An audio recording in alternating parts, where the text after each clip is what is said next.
Bowl in Miami, Florida. Today, the Colts and the Miami Dolphins. They're both trying to climb the same mountain, but right now, the Indianapolis Colts, they're at about 5,000 feet. Well, Frank Kush is very happy with the progress of his young Indianapolis Colts team. He feels as though last year they weren't sure whether or not they could win the ball game. This year, they know they got a chance in every ball game. The Dolphins, they're climbing that same mountain, but they're above timberline. They're looking to the summit. Well, they're looking to the summit, the Super Bowl. Don Shula thinks that this year is the year that they can put it all together. They had a setback because of the running back situation. They brought in Pete Johnson. Now they think they're back on track, and they're so close they can smell it. He's looking forward to it. Let's go to the keys to this game. First for the Colts. The Colts have to run and run and run. Curtis Dickey, Randy McMillan, a pair of running backs the Dolphins feel like are the best set in the league. If they can get their running game going, they can get their play-action passes, then they can control the ball. And if they can do that, they feel like they've got an excellent chance to win. What is the key for the Dolphins? They have to pass and pass and pass. No surprise, that's all they've been doing the first three ball games. They're happy about it, but they'd like to get some running game going too, so we won't be surprised if we see some running, but Marino's been outstanding throwing the football. And what is your quarterback quote for this game? Well, the Colts can score some points. They've scored 68 in the last two ball games. Defensively, they live dangerously. They blitz a lot. The Colts can be a problem. The Dolphins have won the last 7 in a row. They're trying to make it 8 the hard way. And the newest member of the Miami Dolphins, he arrived last night, is Pete Johnson, obtained from the Chargers for a second-round draft choice. Got in here about 9 o'clock last night and then passed his physical. His big year with Cincinnati, their Super Bowl year, 1981. More than 1,000 yards rushing, and he's an excellent receiver. Uwe von Schamann will be kicking off for the Dolphins with Phil Smith and Larry Anderson, the return men for the Indianapolis Colts. And Uwe von Schamann could kick this one into the stands. He has a 20-mile-an-hour wind with him out of the east, gusting to 45. He doesn't catch the gust, but it still sails. And it'll go through the end zone. So the Colts will bring it out to their own 20-yard line first down. Offensively, they will open with Mike Pagel, the cornerback. Two great running backs, Randy McMillan, Curtis Dickey. Tim Sherwin, the tight end, doesn't catch that much. Ray Butler, an exciting wide receiver. Tracy Porter, much improved as a wide receiver. And that offensive line of Hinton, Utt, Donaldson, Solt, and Mills, it is young, it is growing, it is good.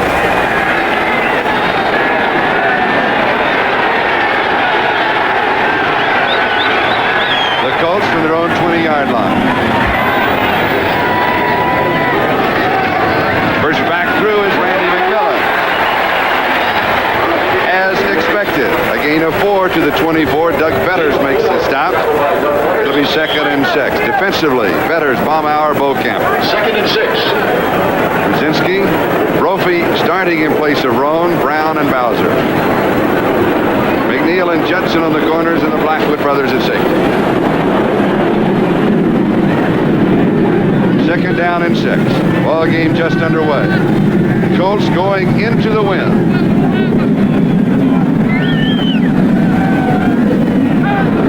Bagel taking all the time in the world.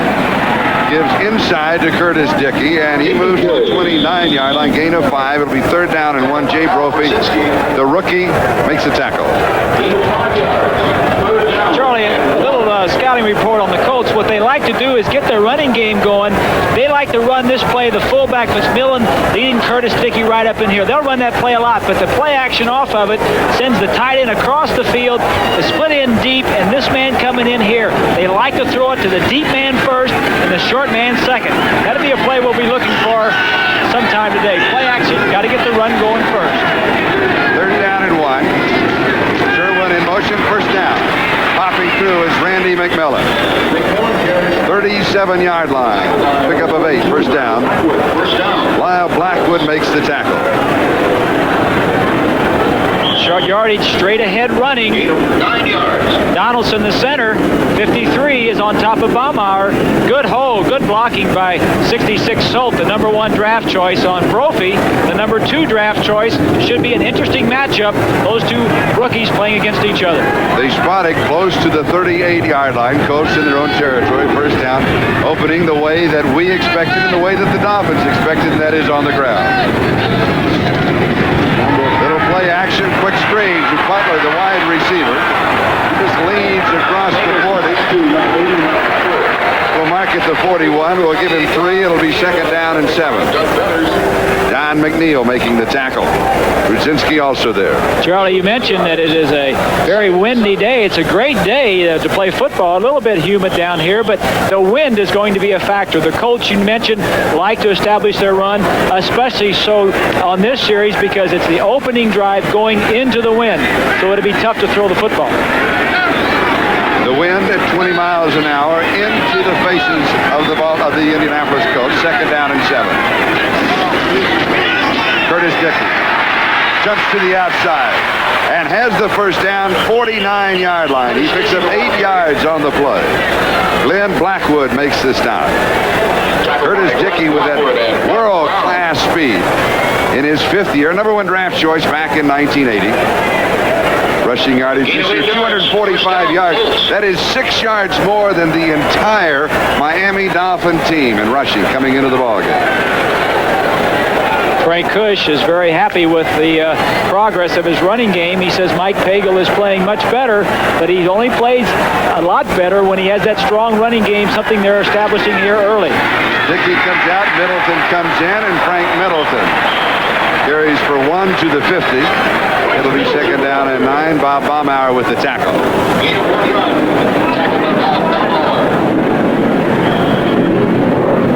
So this is a situation, the temperature about 84 degrees, into the wind. They're going to be forced to throw all of a sudden. They are, and I am reminded about the noise level. We're near the airport here in Miami, and a jet just took over. If the wind is blowing such, those planes will be taking off over the stadium, and they'll be tough to audibilize at the line of scrimmage. Second and 9. Porter in motion, Pagel to throw. Scramble, almost scrambles out of it. He is dropped for a loss. Bob Baumauer and Doug Better's got it.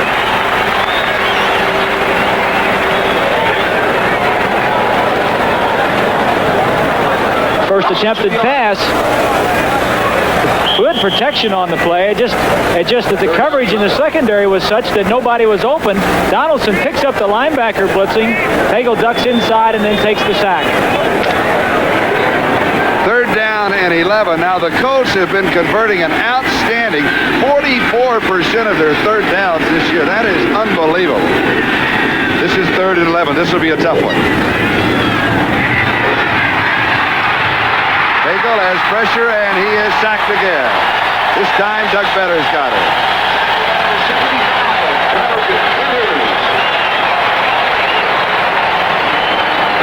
And that will bring on Ron Stark, the left-footed kicker. And he is kicking into this headwind. His average on the year is 43.6, which is outstanding. And Vince Heflin is set for the return now. Heflin will be looking into the sun. You can see the shadow behind him. And will be battling the ball coming down into the wind.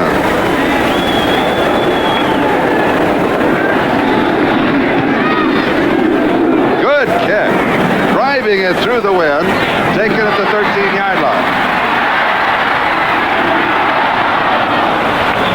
4, maybe 5 on the return. A 43-yard kick. Mike Humston makes the tackle. And the Miami Dolphins will be moving an offense for the first time. 9:43 left to go. First quarter, no score. Dolphins on offense for the first time. Quarterback. Temperature 84 degrees. Sunny skies are forecast. That wind, big problem. The offensive drive of the Colts took just over 5 minutes of the first period.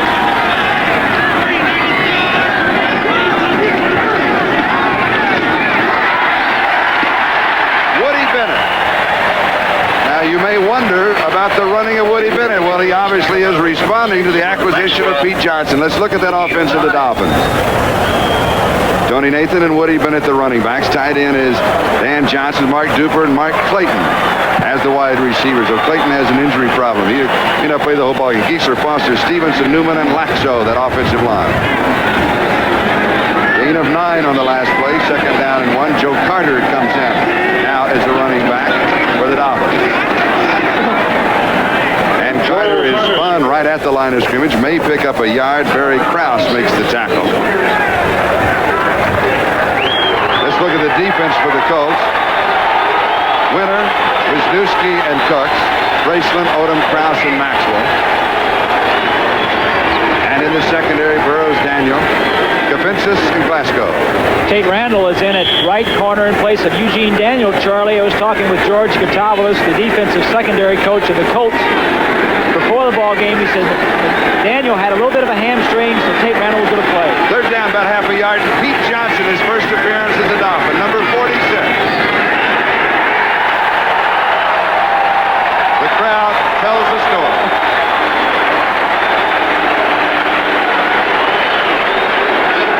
Charlie, they had Pete Johnson come in last night and this morning in the ballroom at the hotel where they were staying after breakfast, after the pregame meal. As we take a replay, a look at it, they had him in the ballroom going over some plays, working with the chairs, moving the chairs around, saying, this is this play, this one that way. He's got down a few of them. He shouldn't have been dancing in there. He was learning his plays. He knocked over a couple of chairs this morning and a couple of coats this afternoon. Marino fired. It's complete. Duper into Colt territory. Cliff Odom makes the tackle. First down. 22 yards on the play. First three plays were running plays. Try to establish a little bit of ground game, something they haven't had in the past. And they come right back with a square end, down and in to Mark Duper, wide open on the young secondary of the Colts. First down, Miami, Colt 48-yard line.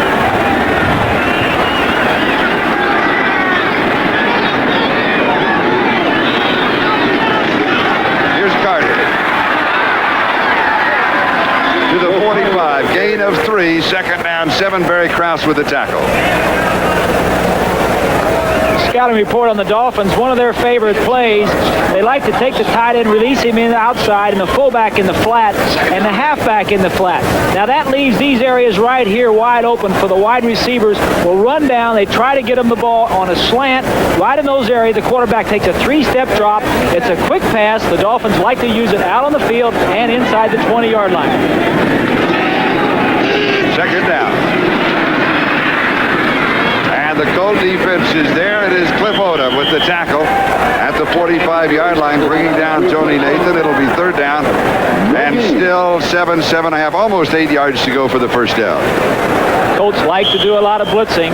A lot of their sacks are by their linebackers blitzing in.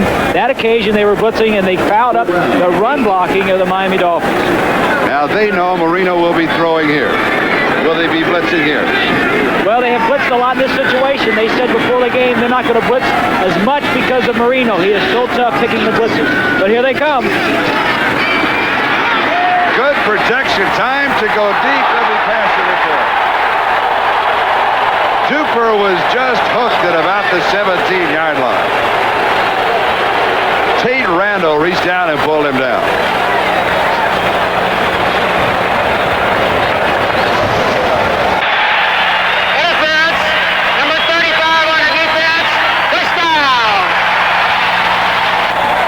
Okay, we're talking about the blitz. Watch these linebackers right here. Both of them blitz. That brings the safety out of the middle up to cover the back. The wide receiver, Duper, is over here, will come down the field. This other receiver will be short. This man right here will cause the interference. It's a good play, Charlie. And the penalty, 27 yards to the 18-yard line. There's the hook. You could call it a professional foul. He was trying to save a touchdown. Almost picked off by Tate Randall. The man just called on the penalty. Dan Johnson, the intended receiver. Second down. So bring it back to the Colt 18-yard line. It'll be second down and 10. The Dolphins started this drive back on their own 18-yard line. They are working with the wind in the first quarter. And they're trying to throw to take advantage of it. I said a little earlier that the Colts may not be blitzing as much because they don't. The Colts feel like Marino is so tough. He gets rid of the ball so quickly, has a quick release, that they won't be blitzing as much as they have in the last 2 games. This is the 8th play of the drive. Second down and 10. Here's Carter. 5-yard line. First down, goal to go. A gain of 13. James Burrow Has the addition of Pete Johnson improved the running back to the Dolphins? I don't think that. I think the addition of that man right there, 23, Joe Carter, 4th-round draft choice. Watch the line blocking. Straight blocking, 64, Newman. Bennett, 34, gets a block on Braceland. Good running, but he ran very well in preseason, Charlie. He's been injured the last 3 weeks with a slight dislocation of the shoulder. Obviously, he's back, and the Dolphins are happy about that. Carter, 3 carries, 15 yards rushing. Johnson is in. And Pete carries. And he is stacked up. And it takes almost everybody. Cliff Odom was the first man to get to him. And then he was just hanging on to that moving house and waiting for some help. Gain 1 to the 4, second and goal. Charlie, Mike Kozlowski, a defensive back. They had some quotes in the paper this morning about the acquisition of Johnson. You mentioned a house. Kozlowski says tackling Johnson is like tackling a house. A high rise. Second down, goal to go.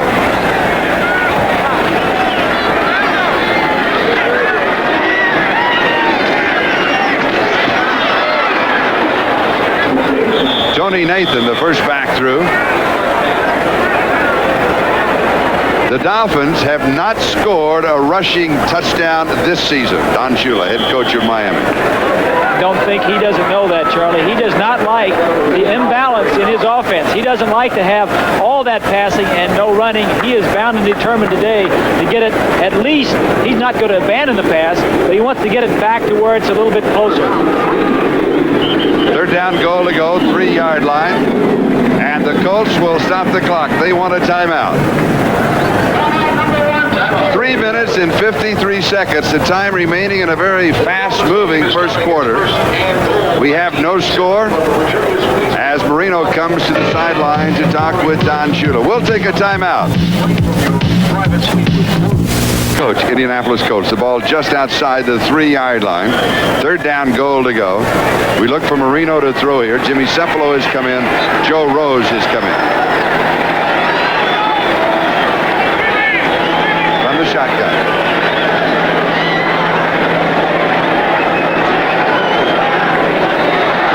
There's a little jumping by the defense. They got back far side incomplete.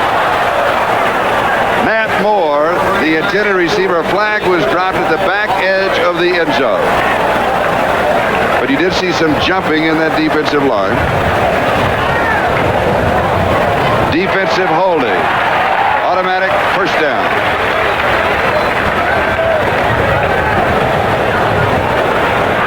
Holding. Number 25 on the defense. Off the distance to the goal. First down. Good protection on the blitz by the Dolphins. Ball could have been caught. Nat Moore trying to keep his feet in bounds and catch the ball at the same time. Dolphins will get another shot at it.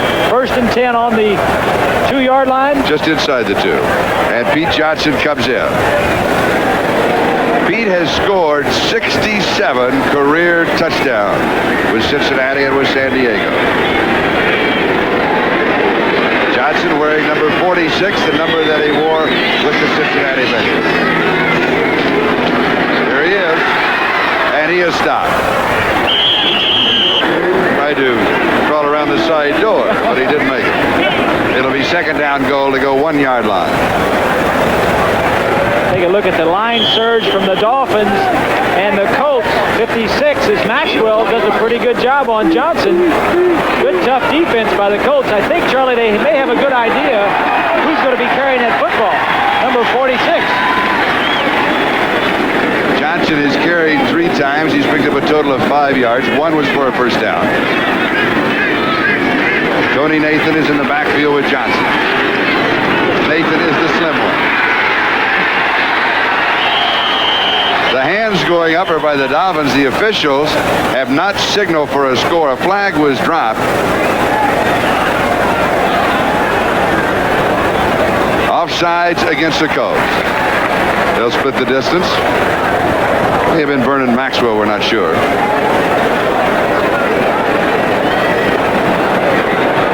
Maxwell may have been. Offside. Number 56 on the defense. Off the distance to goal. Still second down. They've been jumping. to take a look at, sometimes it's a quarterback's cadence that can pull a man offside. You see him jump right there into the neutral zone. A lot of things can go on in that case, Charlie. The cadence, maybe some movement. You never know from sitting way up in the stands. Second and goal, 13th play of the drive.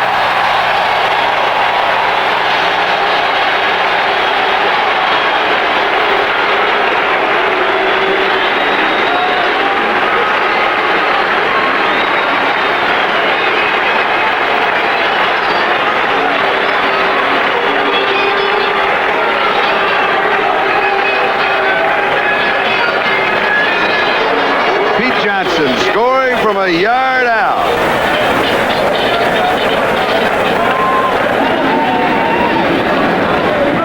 Uwe von Schamann to attempt the point after.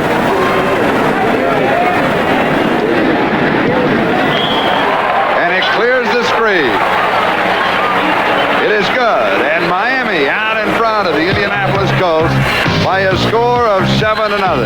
2 long drives. The Colts were thwarted. The Dolphins scored. We'll be back with the kickoff. Greasy.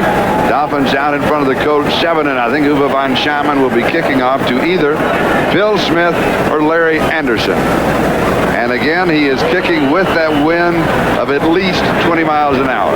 And the ball rolls off the tee. Charlie, there's 2 minutes, 58 seconds to go in the quarter. I'm thinking like a quarterback now. Mike Pagel on the sideline. He says, if I can control the ball for the next 3 minutes, I can get the win at my back. So go out there, just run the ball and take some first downs and get the win.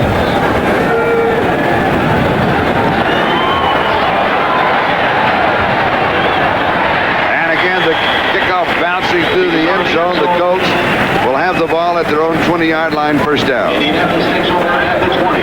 And to use up the clock for the time remaining, they'll be going with their running attack. And we'll come back to look. Curtis Dickey and Randy McMillan, the tough St. Louis Cardinals, host the Miami Dolphins next week. Here's a quick look. The NFL plays here, Miami. Quick and lethal. That's becoming the trademark of the Big Play Dolphins. The NFL plays here, St. Louis. Where Neil Lomax is quietly emerging as the premier quarterback of the NFL. And the reason the Cardinals are flying high. Miami battles St. Louis. The NFL plays here. My team plays 68th career touchdown, and this year the first Dolphin touchdown rushing. Colts with the ball. Their own 20-yard line, first down. Miami out in front by a score of 7-0.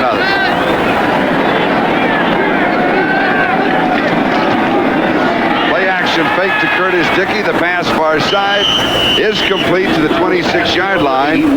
Dave Young, number 81, the tight end, now in for Sherwin, makes the reception. That is only his 4th catch of the year. Dave Young was drafted very highly a couple of years ago by the New York Giants, released and went with a couple other clubs, and now has caught on with the Colts. He played his college ball at Purdue, was an outstanding receiver for Mark Herman, who is also with the Colts, but on the injured reserve list. Gain of 6, second down and 4. Pagel in this ball game completing 2 of 2, total of 9 yards.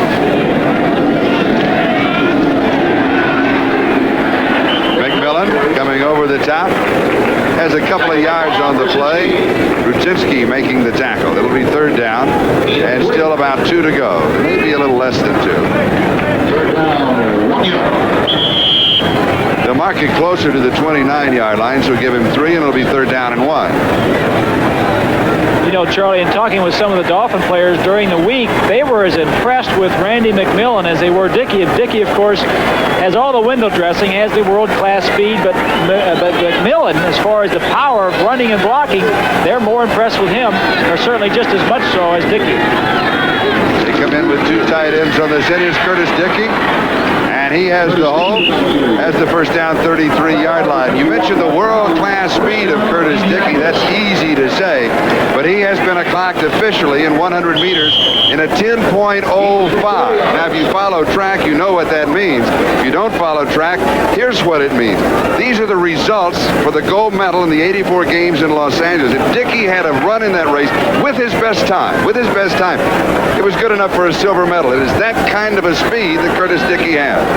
3 carries, 17 yards for Dickey in the ball game. First down, Colts their own 33-yard line.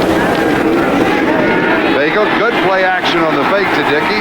Pass is complete along the sideline, 50-yard line, and he caught it. Ray Butler, 17 yards on the play, and a first down at the 50-yard line. Ray Butler is one of the exciting receivers for the Colts. He can be outstanding, but other times he just gets maybe in a little walkabout. Doesn't concentrate as well as you should. You saw the guards pulling to the left. Hagel coming out. Good throw. Sticks it right on the money. Nothing Don McNeil can do about that one. First down, Colts, 50-yard line.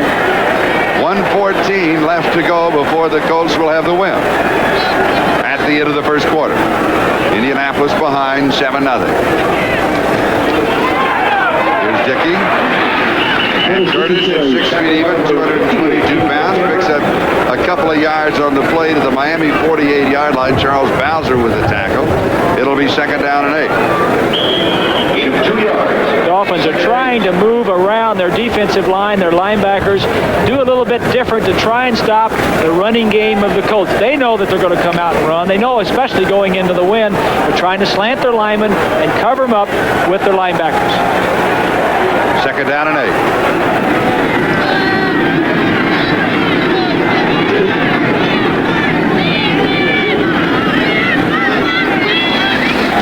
Here's Dickey with McMillan leading the way, comes in behind his block and moves to the 42-yard line. So he'll pick up 6. It'll be third down and a couple. And the rookie out of the Hurricanes of Miami, Jay Brophy with the tackle. We're talking about the linebackers of the Dolphins. Here is Brophy, number 53, and Brown, 51. Watch the surge of the offensive line come out and block Brophy, and Brown will not be able to get around the pile because of the fact that they're so deep downfield blocking Brophy. Good surge by the offensive line.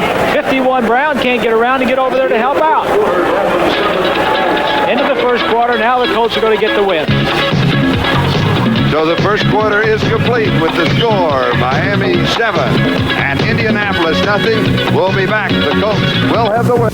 We're back in the Orange Bowl. The temperature 84 degrees. I'm Charlie Jones along with Bob Greasy. The Dolphins leading by a score of 7-0. The statistics reasonably close. The difference, 3 penalties against the Colts for 29 yards.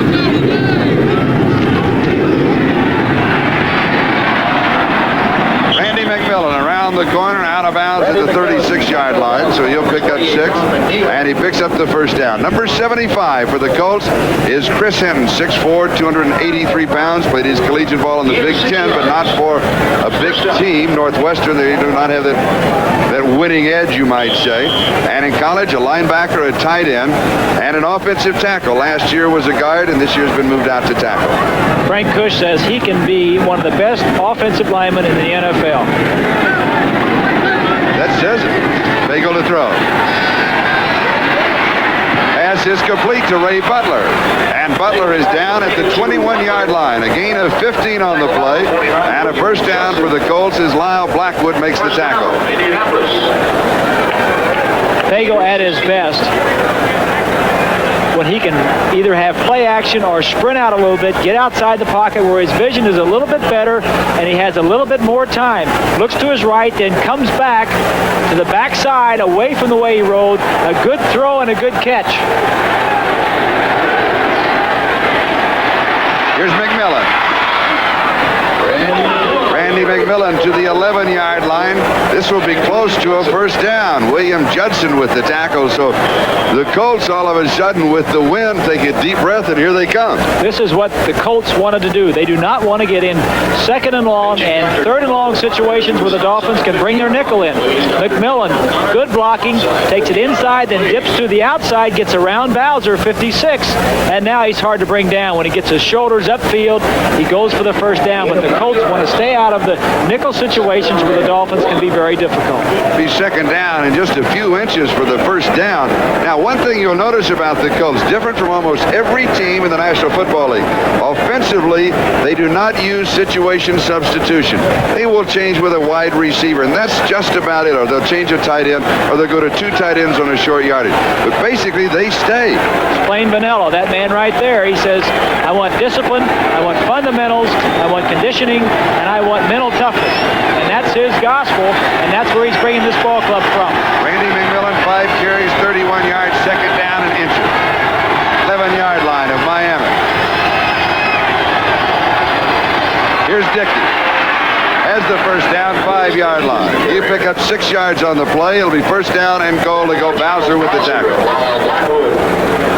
8-6, first down. It's a straight-ahead running play, Charlie, that they like. This is the one we drew up earlier on the preview on the running play. Both backs will come this way, and then Dickey just cuts it back when he sees an opening. Tough play to stop because the running back dictates where he's going. Linebackers overrun it, the offensive line stay with it, and then he cuts back into the hole. Good play by the Colts. They're in scoring territory, Charlie. First down, goal to go, 5-yard line. They'll pull in extra tight ends here. Here's Dickey, sweep to the far side, has the speed. Good defensive play. Bob Brzezinski. No gain. Mark it for no gain. It'll be second down, goal to go. The Colts were one of only 2 NFL teams last year to gain more yards rushing than passing, and Pittsburgh was the other. That tells you a little bit about the philosophy of the Colts. Of course, with a young quarterback and the strong running game that they have, you would think that's the way they would go. Pagel is getting better all the time, and the more their running game goes, the better off their passing game will be with Pagel. Together, Curtis Dickey and Randy McMillan have rushed for 62 yards. They're even, 31 apiece. Second down, goal to go. McMillan. One official has gone up with his hands. Then he pulled them down. Another official is called for timeout. There's a flag back on the 6-yard line. Holding against the offense. That will drive you nuts, Charlie. This is a young Colt ball club. I just said that Frank Cush likes his offensive linemen and his entire team disciplined, as we see a huge hole. I didn't see any holding on the replay, but this is the thing you cannot do. Number 83 on the offense. Still second down. On the tight end, Tim Sherwin, the down will go over. But the line of scrimmage is back at the 15-yard line. That's a brutal penalty for an offense to get when they're right on the goal line, Charlie. It's very difficult to get that yardage when you get down there, and it's very tough for Frank Cush. He can't be very happy about it all. You see him talking to Sherwood. He says, I didn't do anything, Coach. I didn't hold him. I just pushed him. And it's a tough call for the Colts because basically they are a running game. Look at the penalty. Dolphins, again, very few. Always leading the league in fewest penalties. Second down, goal to go, 15-yard line. Pagel will be throwing here. As a man hits him, it's Dickey, and he's back to the 5-yard line. It's like the third time they've been to the 5-yard line. Third down, goal to go. Bob Brzezinski and William Judson were there for the Dolphins defense. I'm impressed with Curtis Dickey. The man has world-class speed, but yet he has the power. You know, another man in the NFL, Eric Dickerson. When I saw him last year or 2 years ago at SMU, I was amazed at his quickness, his speed, but also his power. When he got to the end zone, instead of running around someone to score a touchdown, he would go in and run over him. Dickey's the same way. He doesn't run out of bounds.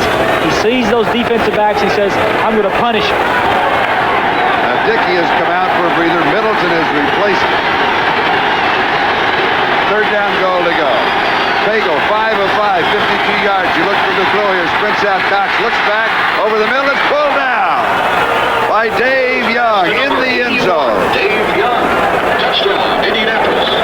It's a tough play to defense. Oh, it's very tough. Dave Young was the third target on that play. He was rolling out a lot of time to throw it into the corner. He looks back and Dave Young is there. Dave Young was hardly running, Charlie. He was just kind of the outlet going down there. But the play was made by Mike Pagel. Cush was saying yesterday when we were talking to him that Mike Pagel is playing a lot better. His improvement is in his footwork. He can move around much better.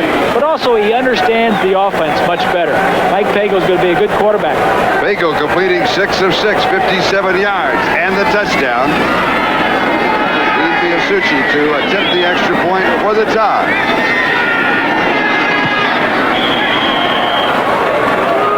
It's good.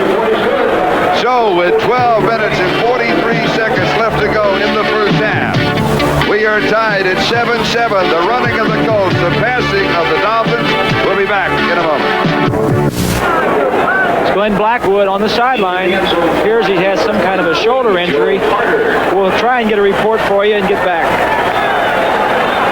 The ball game tied at 7-7. Kicking off with the wind. Biasucci will sail it to the upright.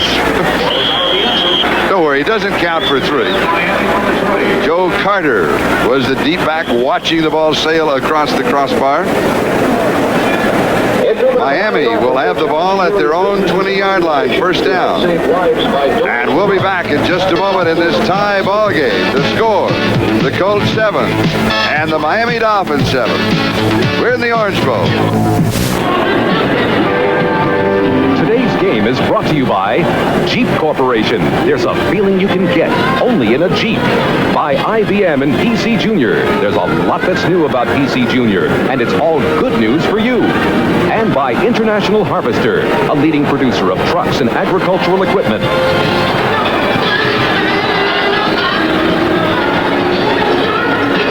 This is Charlie Jones, Bob Greasy. We're in the Orange Bowl. The temperature 84 degrees. The Miami Dolphins, this is only their second offensive possession of the football with 12:37 left to go in the first half. The score tied 7-7. The Colts have had it twice. This is the second time for Miami from their own 20. Reno too high. It is incomplete, going to Duper. We'll bring it back to the 20. It'll be second down and 10. The report on Glenn Blackwood, that must have been a little ice pack or something, because it wasn't an injury. They were just checking out his shoulder pad. I think he injured his shoulder, Charlie, to some degree, because they were putting some kind of an additional padding on his shoulder. And it looked to me like he may be back in the ballgame. It doesn't appear to be anything that serious. Second down and 10. Nathan comes out. Joe Carter comes in. Marino 1 of 3 for 23 yards, now throwing into the wind.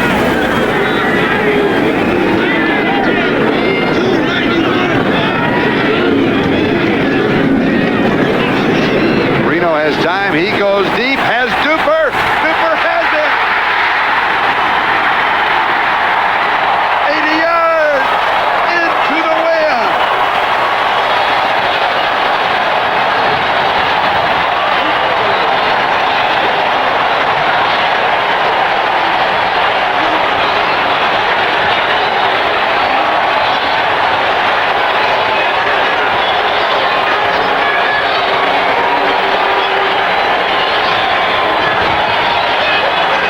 The one thing the Colts had to do coming into this ball game, they wanted to do, is take Duper away. He runs a little out and up or hook and go on Burrows. The same play he was beat on last week. The little out, he jumps on the out and takes off right past him. Duper, they're not going to catch him. He could run on that same track team with Curtis Dickey. In fact, he anchored his college team. He certainly did. Duper, 2 receptions, 103 yards, and the touchdown.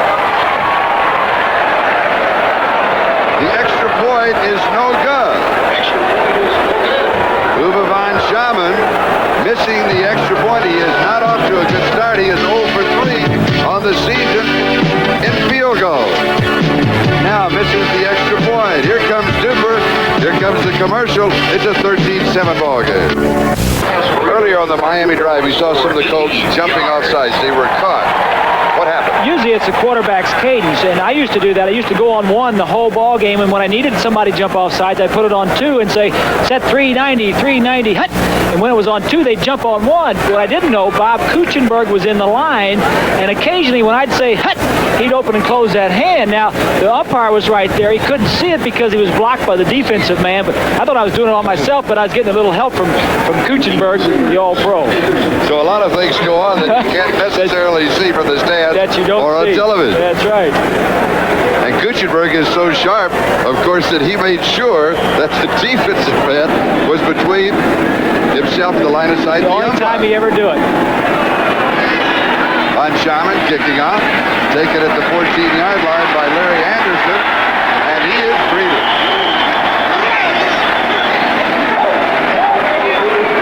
Longest pass play this season, just a moment ago. That's Fernandez Burgess, number 82, special team specialist.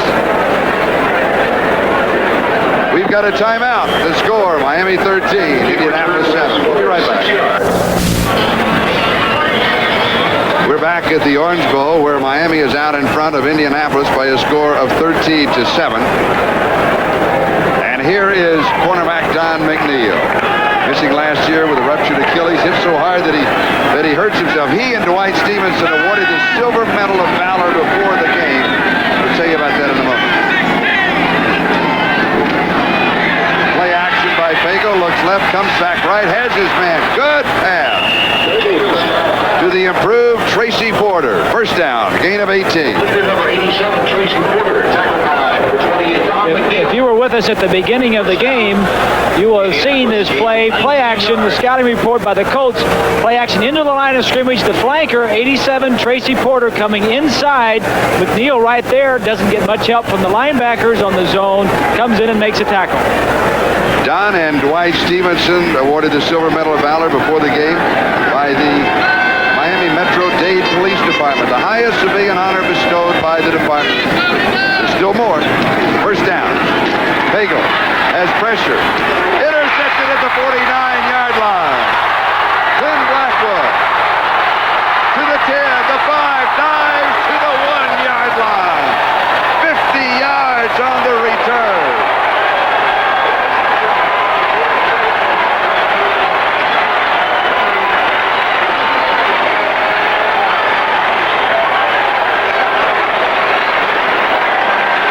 Charlie, I was just about to say, as you can see Glenn slapping his thigh because it didn't get in, I was just about to say that Blackwood is back in the ball game. His shoulder was not badly injured. He has a little bit better. Here you see Fago. It's a blitz. There's man-on-man coverage. Blackwood, the ball is a little bit thrown behind Young. Blackwood has good coverage, cuts in front of him, and then makes a beeline for the killer bees, as they call it. A beeline for the end zone and just misses getting in. You could tell from the dive that he wanted to score.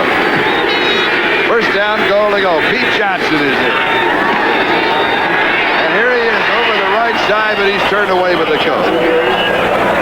Cliff Odom, the first man to greet him for Indianapolis. It'll be second down, goal to go. Miami out in front 13-7, and a look at Glenn Blackwood. That is his 4th interception of the season for Glenn Blackwood, and is the 4th time that Fago has been intercepted, and they're stuffing that stuffing back underneath like a turkey. They're putting ice up under that shoulder. He probably jammed it a little bit, and there's some swelling in there trying to keep it down, but he doesn't want to come out of the ball game. He is the key to their defense. He is the man that makes all the calls, moves everybody around. He is the key that makes it go. Play action fake. Bad pass. Almost intercepted by James Burrows. Nat Moore, the closest receiver. That was a poor selection by Marino. He had the same situation last week against the Buffalo Bills. In play action, he's looking for Bruce Hardy. He's not open. Looks back. All right, he looks back and he throws the ball poorly. You can see it almost end over end. Should have been intercepted. Defensive back was surprised it hit him right in the face mask. But that's the play you should make. That drive should have been stopped. Now it's need to get that interception there. third down, goal to go. 1-yard line. Do you have to throw here? I think you throw.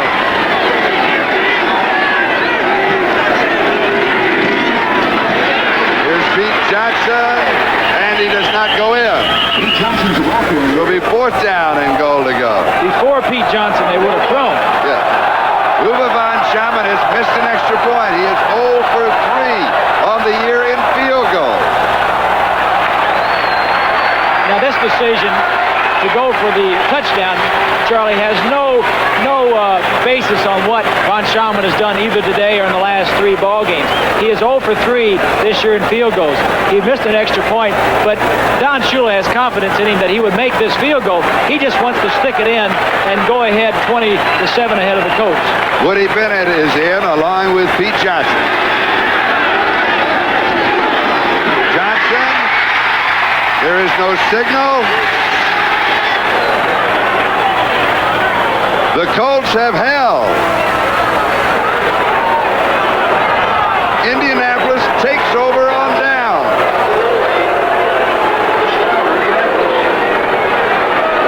A surprising turn of events. A great goal line stand by the Colts, something that they really needed. We'll see here, the defense in blue, of course. I think the defense gets the better part. Stevenson trying to get back. The defense went in low, and got their penetration. Stevenson, 57, did not get off the line of scrimmage. The Colt defensive line won the battle and therefore stopped Pete Johnson. And you saw number 35, Tate Randall. He was kind of the cover man. If they're coming on top, I'll cover them. We'll be back. The Colts will have the ball on their own 1-yard line, so the Dolphin defense is in the ballgame. So a chance to quickly wrap up the Don McNeil story. The honor that they received, the highest civilian award bestowed by the police department of Miami, given to Don McNeil and Dwight Stevenson for their assistance last June in apprehending 3 men responsible for more than 30 break-ins in the Miami area.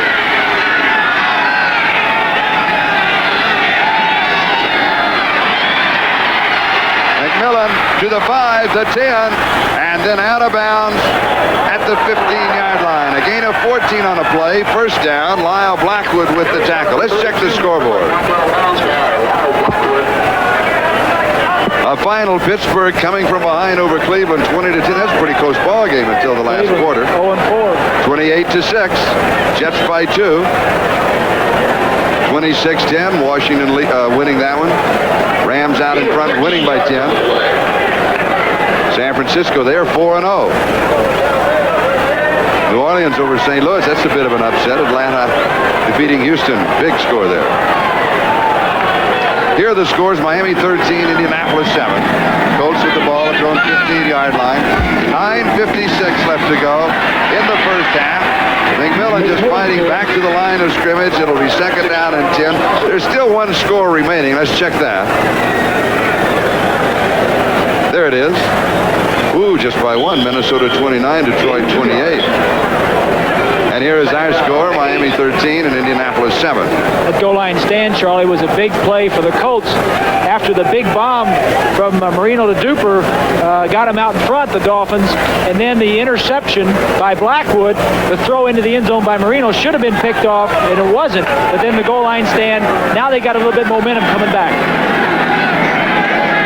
George Wansley has replaced McMillan. Here's Curtis Dickey. Dickey fumble. It is recovered by Miami. Glenn Blackwood pounces on the football. Second turnover. So Glenn Blackwood, sore shoulder and all, recovers the fumble. It was Don McNeil who jarred the ball loose. We said earlier, Charlie, or you alluded to the fact that McNeil is a hard hitter. Watch 64 Utt go across your screen, throws a good block. Dickey cuts up inside. Now watch McNeil. McNeil hits him right there, shakes the ball loose. Blackwood, he's always in the right place at the right time. But Blackwood was there, but McNeil is the one that caused the turnover. The ball at the Colts 24-yard line. Miami has possession, first down. Tony Nathan. Nathan to the 11-yard line. Gain of 13. First down. Nesby Glasgow with the stop. Well, they'll mark at the 12-yard line. Still a first down. 8 minutes, 43 seconds left to go. Second quarter. Miami leading Indianapolis 13-7. Gain of 11 yards. Charlie, we've not seen Mark Clayton. Nat Moore has been in the entire ball game. Clayton with that groin injury.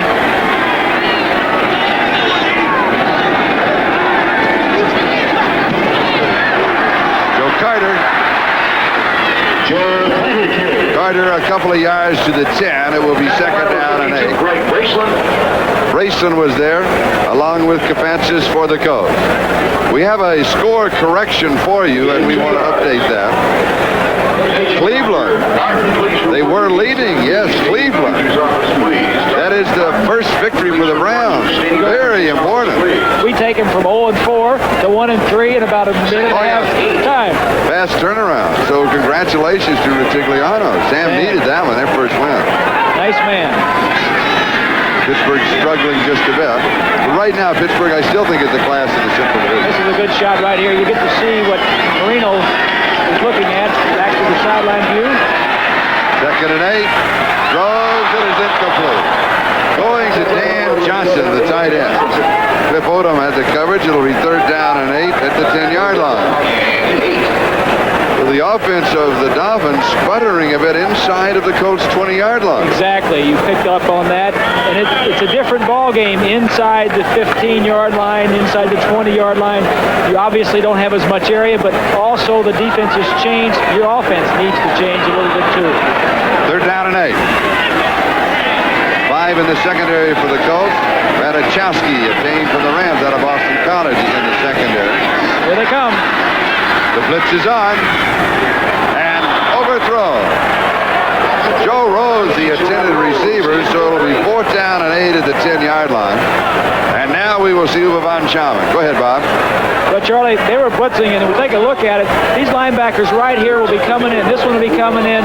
Rose will come down and get to the middle, and then somebody will be hanging around in here. But he's trying to go to Rose in the middle of the field, but pressure on the quarterback is enough to get him to throw the ball a little bit too quickly. You see him throwing over the man that was short. Incomplete. Good defense by the Colts. A 28-yard field goal attempt by Uwe von Schamann. 0 for 3 this season, and he's missed an extra point at this end, kicking into the wind. That'll get a little confidence back. It is good from 28 yards away. So Miami stretches their margin to 16-7 with 7:21 left to go in the first half. We'll be back. Officially, the field goal 27 yards for Uwe von Schamann. That changes that statistic, does not change the score. Miami 16, Indianapolis 7. Uwe von Schamann will be kicking off in the wind to either Phil Smith or Larry Anderson. Second quarter in the Orange Bowl. In case you joined us late, the temperature about 84 degrees. The field in excellent shape, even though college game played here yesterday, and the wind blowing from the east. Anderson. Larry returns to about the 17, maybe the 18-yard line. 12 yards on the return. Robert Sowell makes the tackle. Let's go back to the scoreboard. In the second quarter, Seattle 10 and the Chicago Bears 7. Chicago, one of 4 undefeated teams. Denver, this is a surprise, out in front of Kansas City in the second quarter. And Dallas, thought it might be a little closer than that, in front of Green Bay by 10. The Giants leading Tampa Bay. The Giants continue on their roll. And here it's Miami 16 and Indianapolis 7. First down, Colts, their own 18-yard line. They'll stay in that running mode. Here's Randy McMillan, and that's why he is a punishing runner out of the University of Pittsburgh, 6 feet even, 212 pounds. Charles Bowser with the tackle. Charlie, Randy McMillan was drafted by the Colts a couple of years ago, maybe 3 years ago now, but he was drafted. The Baltimore Colts, as they were then, had the choice right in front of the Miami Dolphins, and Shula really wanted a big fullback, and he was really after Randy McMillan out of Pittsburgh. The Baltimore Colts came up and take Randy McMillan, the choice before Don Shula and the Dolphins. So Shula has always liked McMillan. Of course, the Dolphins went on and took Andre Franklin, who is injured and out for the rest of the season. First down for the Colts, a gain of 11 to the 29-yard line. Inside handoff to Curtis Dickey. Dickey across the 40. First down, 43 or 44-yard line, gain of 14. Lyle Blackwood with the tackle. Good blocking by the offensive line. You'll see it.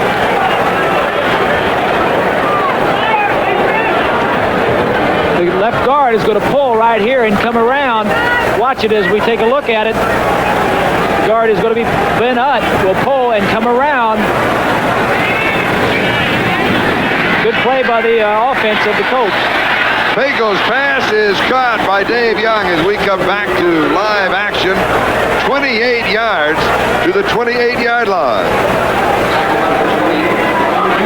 First down, Colts. In Miami territory, Indianapolis on the move, starting back at their own 18-yard line. They put together earlier an 80-yard drive in 13 plays, scoring their only touchdown. Now now they're trying to piece together an 82-yard drive. And again, the key has to be the rushing attack. Randy McMillan gets the call. This time, Charles Bowser is there. There will be no gain at the 28, second down and 10. Charlie, really no surprise what we said going into the ball game as we look at the AFC leading the AFC in rushing. We said the Colts would run, and the Dolphins were going to pass.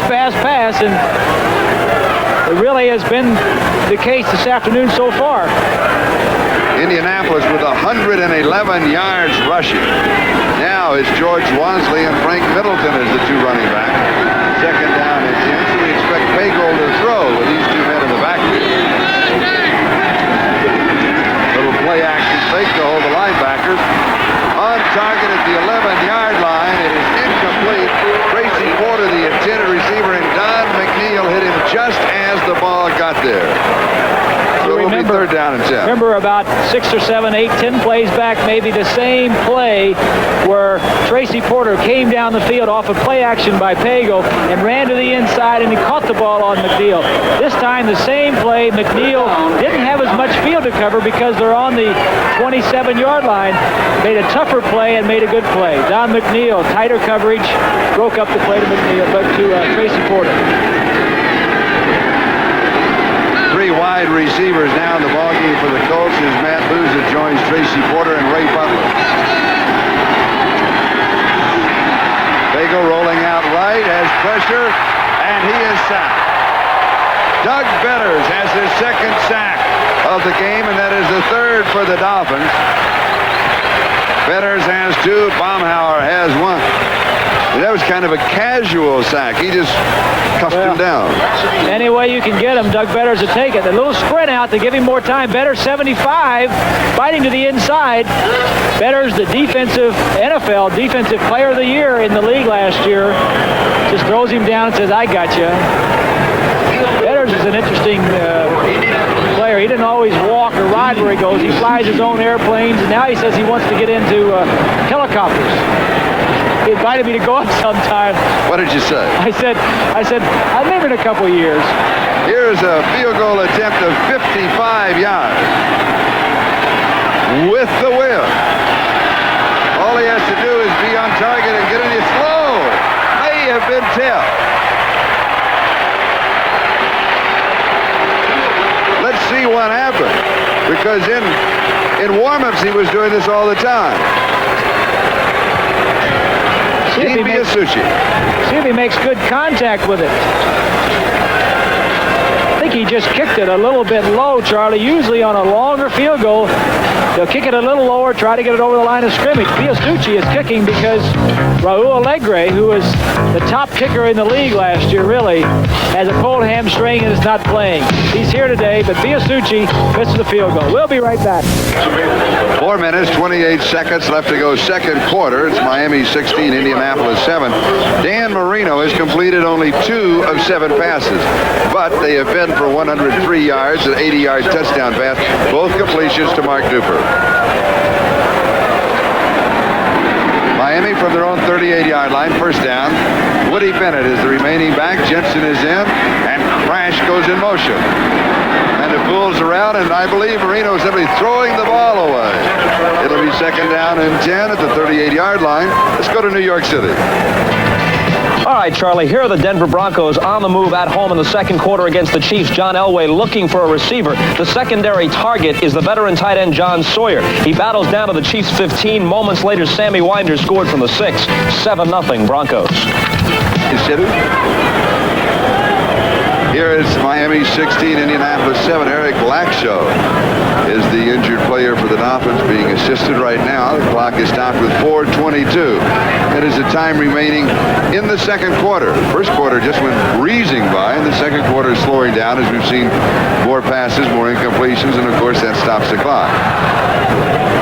Cleveland Cleveland Green will come in for Laxo. Laxo will come out for one play. If he was to stay in, they would be charged with a team timeout, but they want to check him over even more. So maybe a little bit on the serious side. We'll have a report for you as soon as we can get that information from the Dolphins bench. Today's telecast is presented by authority of the National Football League, intended for the private use of our audience.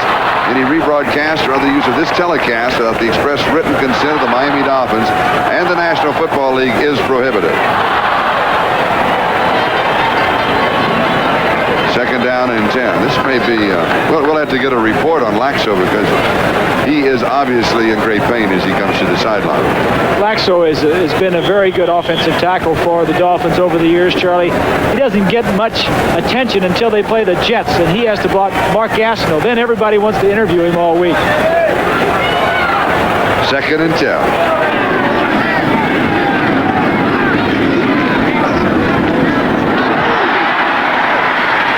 47-yard line, Woody Bennett. Gain of 9. Greg Brayson with the tackle. It'll be third down and a yard. Bennett replacing, of course, the injured Andre Franklin out with a knee injury, out for the year. Woody's second carry has picked up a total of 18 yards, so he's got a nice little 9-yard average. The Dolphins are doing more running as we see Pete Johnson come in. I think going into the wind now. Of course, Marino hit his big play into the wind, but the wind is swirling down there, Charlie. Could have something to do with his low percentage passing. Reverse. Fake to Pete Johnson and the reverse to Matt Moore. Airborne at the 49-yard line. James Burrows hit him. It'll be a first down. Nat is not that young to be doing that. He's a veteran wide receiver, been around for a while. You see the fake to Johnson, and in the handback, they see this in the film study during the week. Nat Moore trying to get around the end, and now he says, I'm going to go over the top and try and get the yardage. That's been around too many years to be doing that. He's got some old bones in that body. It's still very productive. Yeah, his bones are 33 years old. Marino rolling out. Throwing, and it is incomplete. Is that a busted play? Almost intercepted, Charlie. Could have been intercepted. I couldn't tell whether it was a busted play or not. Let's take another look at it. We'll be able to see. No, that's a design. You see, he took 2 steps. C61 Foster. That's a design rollout where the guard comes out. Let's see if that ball didn't throw it very well, but the wind is coming into him. You got to give credit to the Colts secondary. Very young, has had some tough times in the past few weeks, but they're right there.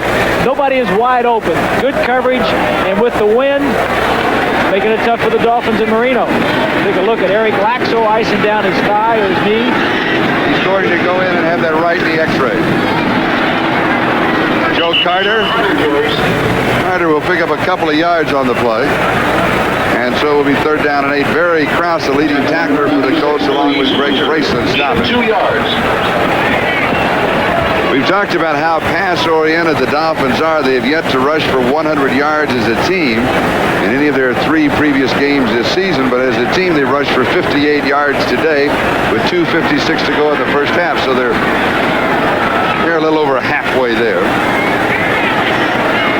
5 in the secondary for the Colts. Third down and 8. Marino to throw. It's caught. Mark Duper. DeVantis makes the tackle. First down, 20 yards on the play. And here comes Super Duper. Right at you. You see Tate Rando on the coverage. Man-to-man coverage. Good move to the outside. Heads back in. Rando stumbles. I think I'd stumble too if I had a man of that speed coming at me. But good coverage. Just had man-to-man. They're by themselves. Marino put it on the mark. 3 receptions, 123 yards, including that 80-yard touchdown reception. And Marino walking to the sideline. The reason? Well, we're coming up to the 2-minute warning. There it is. So we'll have an official timeout. 2 minutes left to go in the first half. With the score, the Miami Dolphins 16, the Indianapolis Colts 7. We'll be back to the Orange Bowl in just a moment.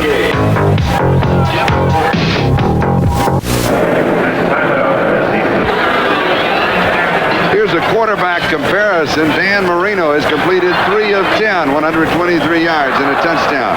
Mike Colts has completed 8 of 10 for 104 yards, 1 touchdown, and 1 interception.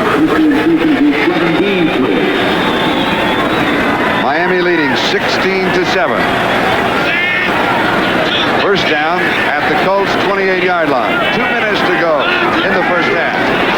Both backs in the block.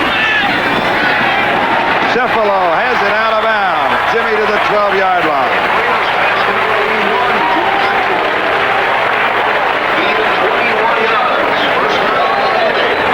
We'll take a look. You will see the receiver over here. He's going to go down, make a move to the inside, and break back to the outside. The tight end will run a shallow pattern. This is a good move on Burris. Burris has already been beaten deep one time. As we take a look, Cephalo comes off the line inside, fakes to the inside, and goes back out. That's just good patterns, Charlie. Let me make a correction. I said the 12. It was the 7, a gain of 21 yards. First down, goal to go. Colts 7-yard line.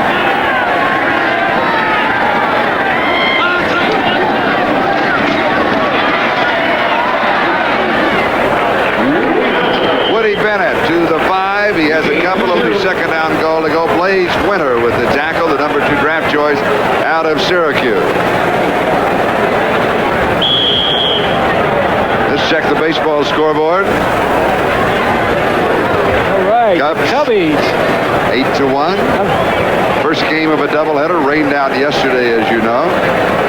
So am I right? The Cubs now magic number is 2. Down to 2. Down to 2. That man's not interested in that, though. Speaking of 2s, it's second down. Goal to go. He is a baseball fan. 5-yard line.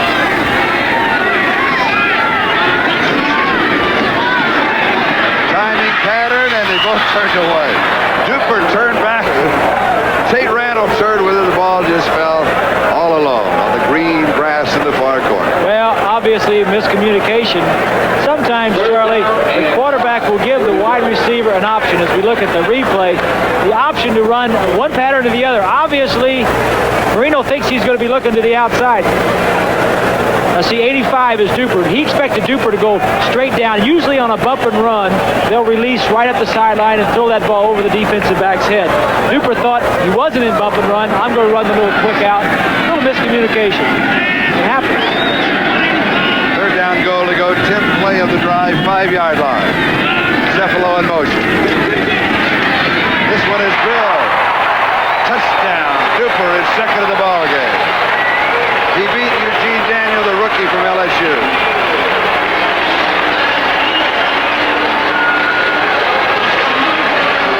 Take a look over here. It's Eugene Daniel and Mark Duper, and there is nobody else even close. He's going to run a little bit slant right into this area, and it's almost like taking candy away from the candy store. A little move to the outside. Daniel, the rookie, with a slight hamstring pull, cannot stay with him. Charlie, that's the kind of setups you like. You look to try and get a rookie on your best receiver. A little motion before the play, and the Dolphins got what they wanted. Here's the extra point attempt. Struck to hole. Uwe von Schaub. It's good. That makes it 23-7. 59 seconds left to go. In the first half, as Dan Marino has now thrown 12 touchdown passes. The motion had already come across. Maxwell, 56, tries to block his vision. Little sidearm shot. He knew he had all the room to the inside to throw because the safety had gone across the formation with the motion. That's good offensive planning and good execution by the Dolphins. Be sure and stay with us at halftime. NFL 84 will be updating all the scores, the finals of the games that were played earlier, and updating the scores to halftime. The game's going on the same time as this one. And don't forget, we'll have the AFL Remembered at halftime. Nostalgic look back. I'm enjoying those pieces, Charlie. I know you spent some time doing it, and I think it's, at least I get very nostalgic looking back because I played in some of those years, but I haven't seen you talk about me on those things yet. We haven't gotten to you yet. We're still back in the early 60s. We'll get to you. Okay. Okay. All right. Uwe von Schaub will be kicking off. Bill Smith and Larry Anderson are the deep backs on the return. Into the wind. Anderson at the 7 to the 10. As a hole. 30. Returns to the 39-yard line. 32 yards on the return. And Bud Brown makes the tackle. Now the Colts go to work with 53 seconds left to go. Anderson, in the first half, Anderson comes limping out. The problem that the Colts face is that they're basically a running team. And they're getting some injuries. Anderson, they've only got 7 defensive backs on the roster. 7 healthy ones. Anderson was one of them, came in with a little bit of a nick on a leg problem. He and Daniel were both hurt coming into the ball game, and of course last week Phil Smith ran one back for a touchdown. Let's take a look at the end of this and see if, I think right there one of the Dolphins fell on his left ankle. The Colts now with 3 receivers they'll have to throw. The Dolphins with extra men in the secondary. They obviously know that. They counter with a gift to Curtis Dickey. Good defensive play. Nice adjustment by Paul Langford. Langford has been in the Dolphins secondary for 3 or 4 years. Keeps trying to break into the weak safety spot ahead of Lyle Blackwood, but can't do it. He's a very valuable player in that secondary. Hurry up offense, 2nd and 7, pass far side. It is incomplete. Masfuza, the closest receiver, so it'll be 3rd down and 7 at the Colt 42-yard line. Clock is stopped now with 28 seconds left to go in the second quarter. And the one thing that Frank Kush did not want to happen has happened. He's gotten this far behind, 23 to 7. He's got to put the ball in the air. Well, he doesn't want to throw every down, of course, with 28 seconds and the win. He just needs a couple completions, maybe one, to be in field goal range. So he'd like to get that opportunity to go in and try a field goal before halftime. Miami's touchdown drive, 62 yards in 10 plays. 3rd down 7. Incomplete. Above the outstretched hands of Tracy Porter. So it'll be 4th down and 7. 23 seconds to go in the first half. Watch the blitzing linebacker right here. Will open up one-on-one for Tracy Porter. Will release right inside here and try and catch the football. There's nobody around him. If they could have connected, there would seem to be a little bit of running room. Let's take a look. Inside release by Porter. Nobody in the middle. Just could have caught onto the ball. He could have had some running room. As it is, 4th down, and the Colts are punting. Ron Stark, this will be his second punt. His first one was 44 yards.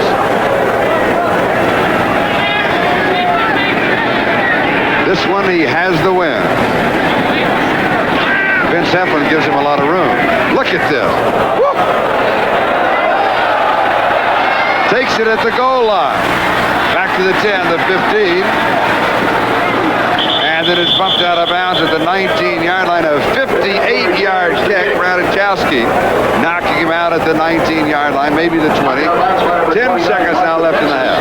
Charlie, I played for a few years for Don Shula, and I sat in a few of those special team meetings. After you play the game, you go look at the films, and I guarantee you that he does not want his return people catching the football on their own goal line. There could have been a lot of negatives and not many positive happening about that. He could have fumbled the football. But that is something that the young Vince Heflin will learn in time. He'll learn it about Tuesday morning at 9:30. He'll know by 9:31, I suspect. 10 seconds left to go. First half. Miami will be content here just to run out the clock in the first half. And so the first 2 quarters come to a close with the score at halftime. Miami 23 and Indianapolis 7. Don't forget at halftime NFL 84 with all the scores and highlights of NFL action today. We're in the Orange Bowl and the Dolphins lead. Welcome back to the Orange Bowl. I'm Charlie Jones along with Bob Greasy. At the top of the show, we said the keys to the game would be run, run, run, and pass, pass, pass. Well, for the Colts, they rushed for 114 yards to Miami's 59 in the first half, and the Dolphins passed for 149 yards to Indianapolis's 86. Well, I think it's gone just about the way it has. I think the 2 turnovers that the Colts did, or whatever you want to call it. They threw an interception and they had dropped the fumble, are a big factor in the ball game. But they'll come out and do the same thing. The Colts have got plenty of time. They're 16 points down. They'll come out and run and throw the same way.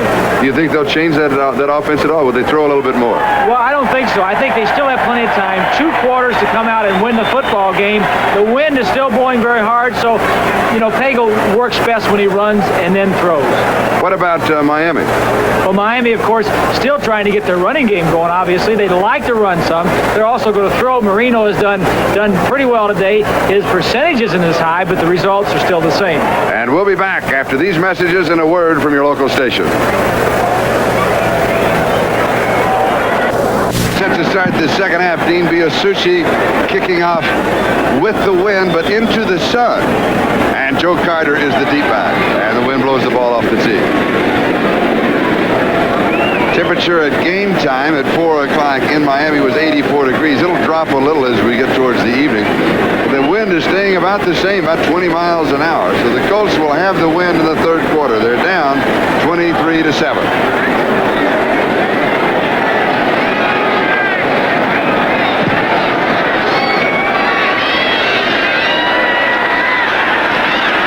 Carter will down the ball in the end zone. It is 5-yard deep in the end zone. And will bring the ball out to the 20-yard line. 21st and 10. Offensively for the Dolphins, it'll be Dan Marino at quarterback. We'll see Tony Nathan and Woody Bennett as the running backs. Jimmy Cephalo has been in there for Mark Clayton. Clayton with that groin injury, not playing in the game. They were going to wait, when we talked to them yesterday, until warm-up today to make sure. Mark Duper, of course, as a wide receiver, 2 touchdown receptions. Dan Johnson will be the tight end. We'll also see Bruce Hardy and a lot of Joe Rose. An offensive line, Geisler, Foster, Stevenson, Newman, and Cleveland Green replacing Eric Laxo as a knee injury. We do not have a further report. So Miami goes to work, and here's Woody Bennett. And the Colt defense goes to work, led by Greg Bryson. Barry Krause also there. For the Colts, basically we'll see Blaze Winter, Leo Wisniewski, Leo, Johnny Cooks as that front three with Braceland, Odom, Krause, and Maxwell as the linebackers with Burroughs. And now Preston Davis, is that correct? Yes, Preston Davis is on right corner replacing the rookie Eugene Daniel. Davis is a free agent out of Baylor, and with Larry Anderson and Esby Glasgow at the safety. They've really got to be in tough straits in that secondary. Preston Davis, 27, just came in. They just picked him up this week. They have a lot of injuries in the secondary. Preston Davis playing the right corner. Second down and 9. Little play action, and the pass is complete.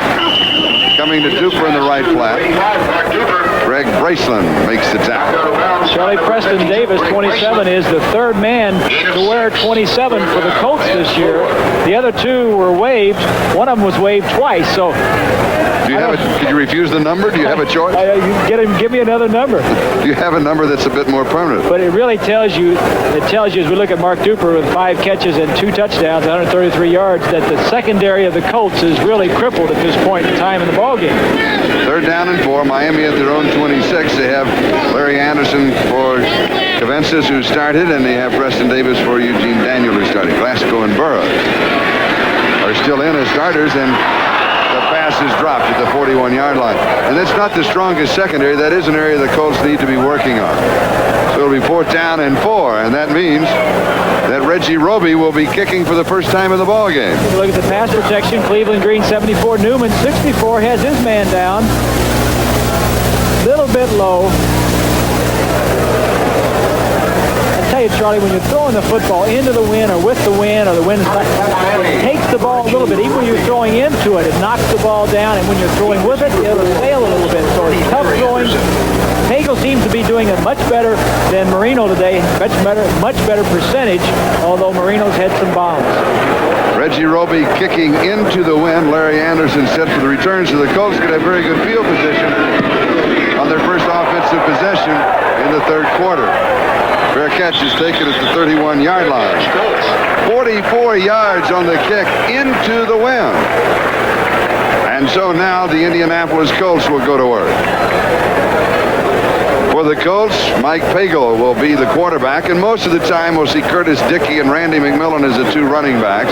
Tracy Porter and Ray Butler the wide receivers. Dave Young is the tight end. That offensive line, Clinton, Hutt, Donaldson, Schultz, and Mills. Colts at their own 31-yard line.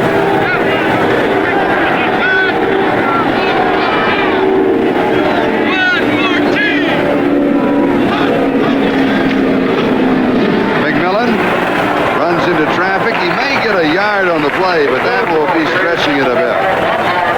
Bob Baumauer with the tackle. Defensively for the Dolphins, Betters, Baumauer, and Bokamp are the front 3. Rudzinski, Brophy, Brown, and Bowser, the linebackers. So there's 7 of the Bs.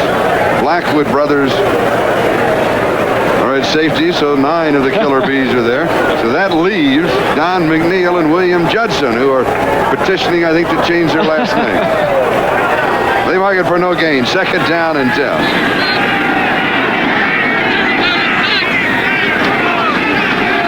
Play action. Pagel rolls right into the arm of Bob Rudzinski for the 4th sack for the Dolphins. He just made a bad choice. Rolled the wrong way. Rolled right into the way the Dolphins were coming. We'll take a look. 64 Hutt is pulling a little play action. Donaldson does not block 73, Baumauer.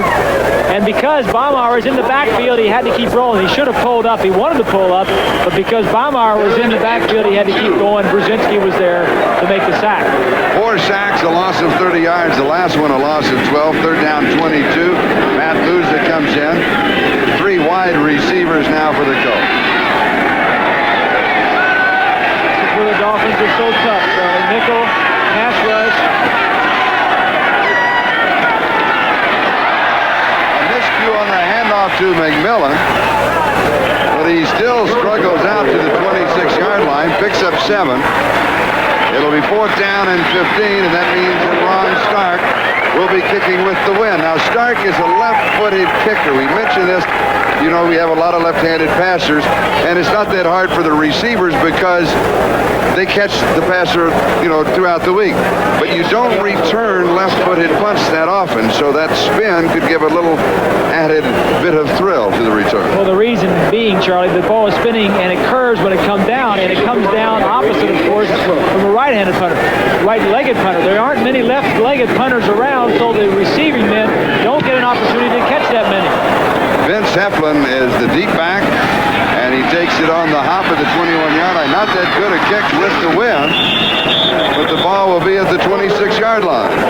Eugene Daniel down in the coverage. Wasn't that good a kick? Are you ready for this? 53 yards. The 5-yard return. We have 11 minutes and 40 seconds left to go. 3rd quarter, the Dolphins lead at 23-7. This is Charlie Jones, Bob Greasy. We're in the Orange Bowl in Miami, where the Dolphins are out in front of the Colts 23-7. Miami, one of 4 undefeated teams in the National Football League. The 49ers won today. They're now 4-0. The Dolphins out in front here, they're 3-0. The Raiders and the Bears, the other 2 undefeated teams, they're playing at the same time as this game. Pass is incomplete. Jim Jensen, the intended receiver, will be 2nd down and 10.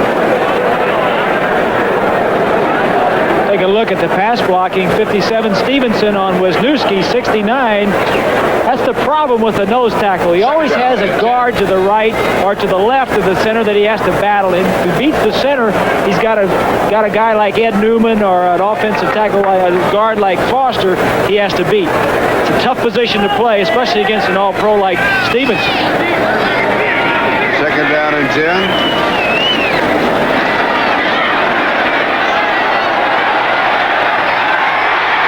Dropped to the 30-yard line. Duper almost made another, well, I hate to say it, another super play. I'm sorry, I didn't mean to say it. Well, again, the Dolphins are going at 27. Preston Davis, just signed by the Colts earlier this week. This ball is up for grabs. Davis does a good job covering him. He's right there man for man. The only thing Davis doesn't do is see the ball. Duper sees it, comes back for it. Should have caught it, Charlie. He was looking back into the sun. What if that was a problem, looking back into the sun? I'm sure it was. You see the long shadows going that way, but The Colts are really hurting in the defensive secondary, injury-wise. 3rd down and 10.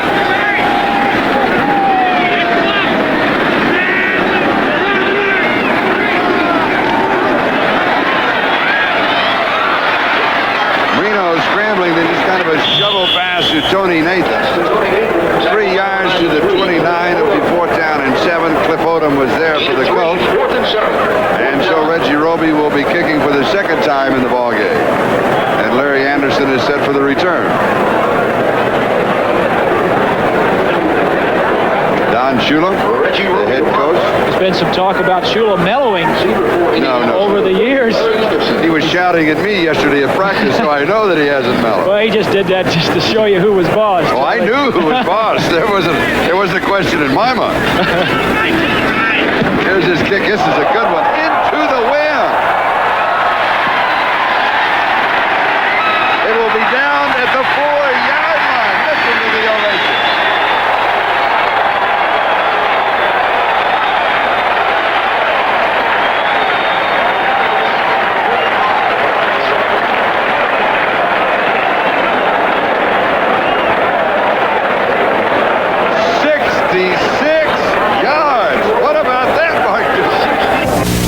Mark Herman on the right, that's Art Schleister. Art Schleister and Mark Herman. Herman coming off of a broken right thumb on his throwing hand. They don't really feel like he's going to be ready to play for a couple of weeks. And of course, Art Schleister is... Herman's got a clipboard in his left hand. He certainly does. Charting the plays. He's watching the plays and the defenses. The quarterback will read it when he comes off between plays. Colts from their own 4-yard line. Curtis Dickey has a yard to the 5. Mark Brown makes the tackle. See, he'll write down the play, the offensive play. Now he's going to find out what the defense was, and he'll write that down. Now he'll also find out what the next play is because the Colts call their plays from the sideline. Okay, he said the defense was a 34 zone, and this play is going to be a I whatever, toss 39 straight or 34 trap or whatever. So he's got the play already. Now he won't need the defense. Does he put down the results of the play also? Oh, he certainly does. All right. There goes pass intercepted at the 10-yard line. Spinning towards the end zone is Don McNeil.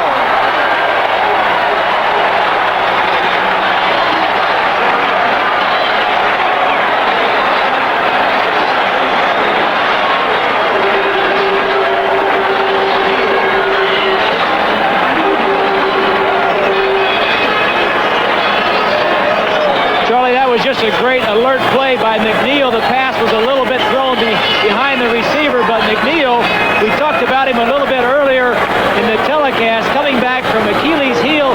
He tore the Achilles tendon in his heel last year. Nagel rolling out, throws the ball behind the receiver. The receiver knocks it in the air. McNeil with a great presence to take the ball into the end zone. But what a great comeback he's made. He is one of the top corners in the National Football League. And he was showing that Achilles was on his right Achilles, and they took part of the upper leg, and then they replaced it. They did a little skin graft and wrapped it. That Achilles behind his right ankle is about twice as thick as on the left side. But he is moving around very well, and the Dolphins are very happy to have him back. 29-7, now going for 30.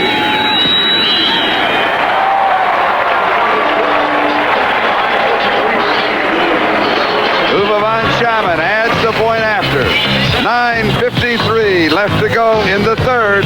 Here is Don McNeil at work. That is his 2nd career touchdown. 9 minutes, 53 seconds to go in the 3rd. Miami on their way to their 4th victory of the season against no defeats. We're in the 3rd quarter as Uwe von Schamann will be kicking off to either Phil Smith or Larry Anderson.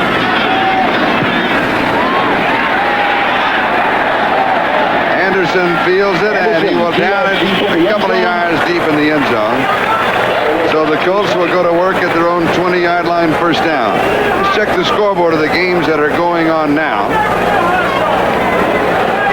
Chicago, they're 3-0, but they're trailing Seattle in the 3rd quarter by 3. Denver out in front of Kansas City. That's an upset working. 3rd quarter, Mile High Stadium. And Dallas leading Green Bay 13-0 in the 3rd quarter. And And the Giants out in front of Tampa Bay by a score of 10-0. And here again, it's Miami 30 and Indianapolis 7. The Colts at their own 20-yard line, first down. Mike Bagel is the quarterback.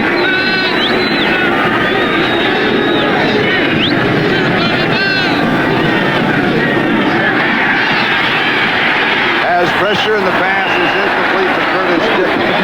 It'll be second down and 10. Now, from an Indianapolis Colts standpoint, they trail 30-7. A lot of time, a lot of football still to be played. The turnovers, of course, now 3-0. That's one of the reasons. But from an attitude and a building standpoint, every snap is important for the Indianapolis Colts. Well, it is, Charlie. They just can't run the entire game. Obviously, at certain times, you're going to get behind. They have to build throwing first, running second at this point. And this will help them down the road. If not this game, then next week and the weeks ahead, this season and next season.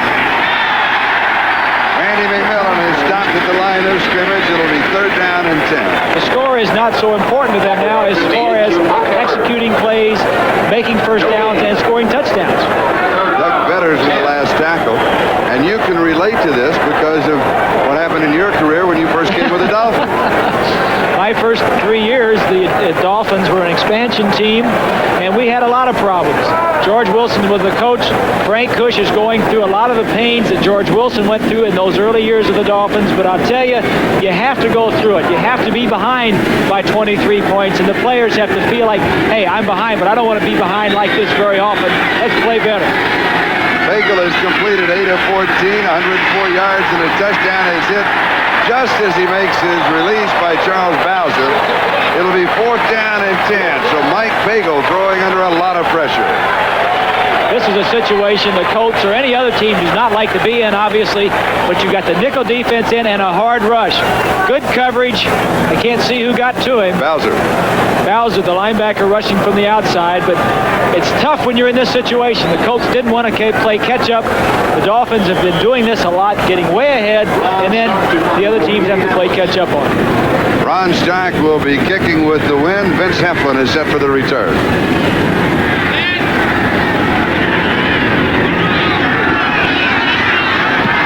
Pressure, but he gets it off. It's a good one. Fielded and then dropped at the 11-yard line. Picked up back at the 8. Into the 15 and then 10. Eugene Daniel making the tackle down on the special team. 8 minutes, 34 seconds. That is the time remaining here in the third quarter. This kick, 68 yards with a 5-yard return. Blackwood brothers. Glenn Blackwood, number 47, and Lyle Blackwood, number 42. Glenn with an interception and a fumble recovery in the ball game for the Dolphins.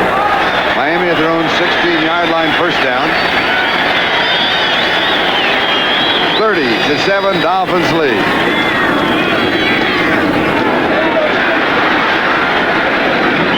Joe Carter, 6 yards to the 22. Cliff Odom with the tackle. Second down and 4. Let's check the baseball scoreboard. Minnesota 5, Cleveland 1. That's the final. That's the first game of a doubleheader, right? 8-1 final. And the Mets 6-1. Mets winning, so the Cubs' magic number is 2, and they'll play the second game of the doubleheader. Speaking of baseball, we have a little tidbit for you after this play. Second down and 4. Cephalo coming back in motion to the top of his screen. Woody Bennett, 34-yard line. Gain of 11. James Burrows with the tackle. This is as good as I've seen Woody Bennett run. And the entire running game is coming alive. Watch 57, Stevenson, after he snaps the ball on Wisniewski. Newman, 64, helps him out. Ball runs right up the middle. Good blocking by the offensive line. I think the line blocking, Charlie, has been there for the offensive line of the Dolphins. The holes have been there. The backs are not getting there at the right time. Woody Bennett has been running better today. Joe Carter is running very well. It's a matter of timing, getting there when the hole is there in the offensive line. Woody Bennett's average just over 6 yards, 5 carries, 32 yards. Little play action fake. Woody hangs on to this one down the sideline. 45-yard line of the Colts. First down, a gain of 21 yards. Bennett just sneaks out of the backfield as we take a look. Little play action. Looks deep. Nobody's open deep, so he dumps it off short. Krause, 55, is supposed to have the coverage, and Duper comes back and makes a block, or at least gets in the linebacker's way, allows Bennett to pick up a lot more yardage. I mentioned this in the first half. I think it's worth mentioning again. I wouldn't wonder if Woody Bennett woke up this morning and said, now they've got Pete Johnson as a running back. What about me? And I'll show him today. Well, you know, players think about that. Although Shula said he's very happy with everything that Woody Bennett has done, he still hears him also say, we need another big back. And he says, I better get my act in gear and get going. Joe Carter, the ball carrier. Cliff Odom with the tackle. Carter, 7 carries, 30 yards. The ball at the 42-yard line of the Colts. It'll be second down and 6. Now, Charlie, we were talking about the Colts getting something out of the rest of this game. The Dolphins, too, can work on their running game to get it going for next week. And there is another factor up for the Dolphins. Here's Marino to throw. Has the blitz. Dumps it off. Read the blitz and dumped it off. That's exactly what I was saying. Vernon Maxwell with the pressure. Now, Marino has not had that many snaps over his career. As we look at Maxwell blitzing, and that is the job of the quarterback. He sees him blitzing as we see him get dumped. Not too bad. As the quarterback has to get rid of the ball. But as you're saying, Marino had that many snaps. But I'm interested in who Shula is going to put in. Is he going to put in Strock, the ace reliever, or is he going to go to Jensen, number 11? Go to Jensen, number 11. He's got to go change his shoulder pads. That's right. Marino has completed 8 of 18, 177 yards and 2 touchdowns. Third down and 6. It is pulled down by Joe Rose. First down. Gain of 10. Barry Krause with the tackle. And do you realize that the Dolphins have not drawn a flag in this ballgame? Not one penalty flag. Well, of course, I think everybody knows by now that the Dolphins are the least penalized team in the NFL the last 6 or 7 years. And it all gets down to discipline. You know, you don't do it in practice. He doesn't allow it in practice. And you don't do it in the game. And if you do, then somebody else is going to be in your position. There's Don Strock, the ace reliever we were talking about. He even has a baseball cap on his warm-up jacket.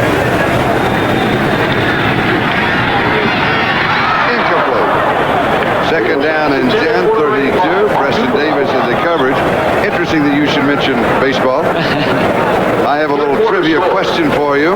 New York Giants 10, Tampa Bay Buccaneers. Who playing on the field right now was a 4th-round draft pick of the Kansas City Royals in 1979 as a baseball player? I got that one. That's easy. I'll let it sink in a little bit. See if our viewers at home might want to pick up on that. Yeah, you do know that.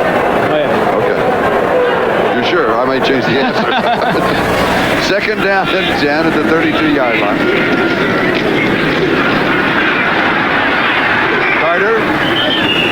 Carter is about 30-yard line, maybe the 29. James Burroughs makes the tackle.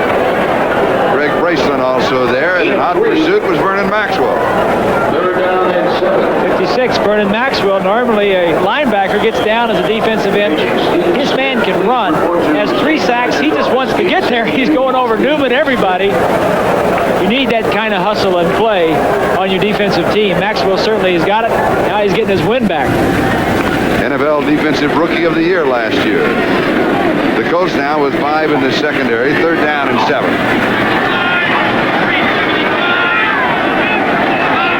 Cepolo in motion.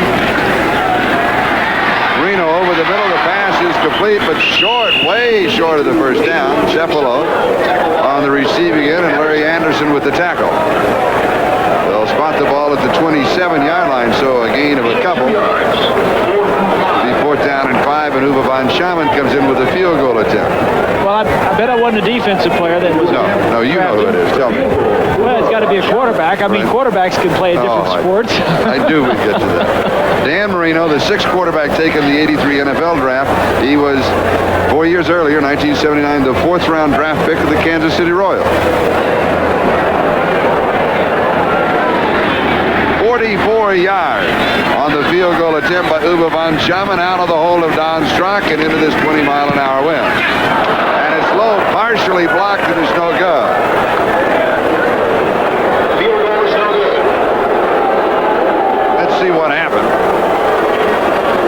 doesn't seem like he, I don't know, Charlie, he's kicking it into the wind. Hit it good. Is there a tendency into the wind just to try a little harder? Well, I think you have to kick it harder, and therefore you have to kick it lower. He's kicking a 45-yard field goal. Someone in the middle of the line tipped it, but you have to kick it harder into the wind. Back for the Colts. His statistics in 1982 did not play last year, as you know, a one-year suspension for gambling.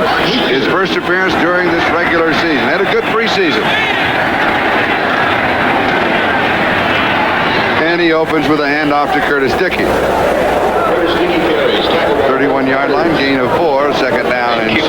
Mike Pagel, Charlie. I think this is a good move. The Colts are 30-7. They're behind. Pagel has played well the first 3 games. He's kind of stalled.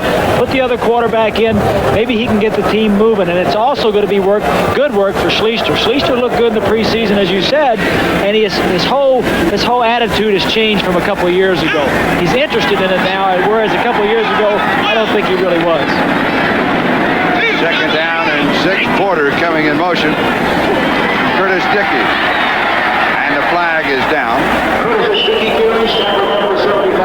Dickey comes just outside the 35-yard line. Holding against the Colts. So they'll bring it back.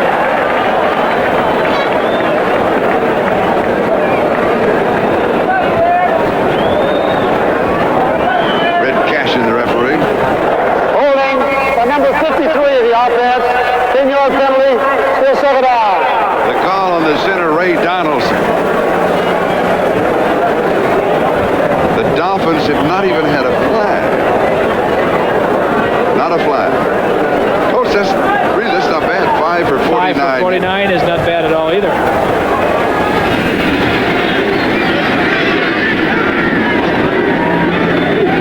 Second down, 16. Curtis Dickey.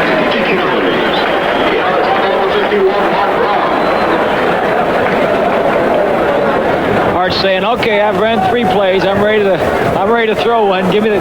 He's looking over to Zeke Bretkowski, the offensive coordinator, the quarterback coach for the Colts. Says, "I want a passing play. Give me one now." That's Frank Cush, the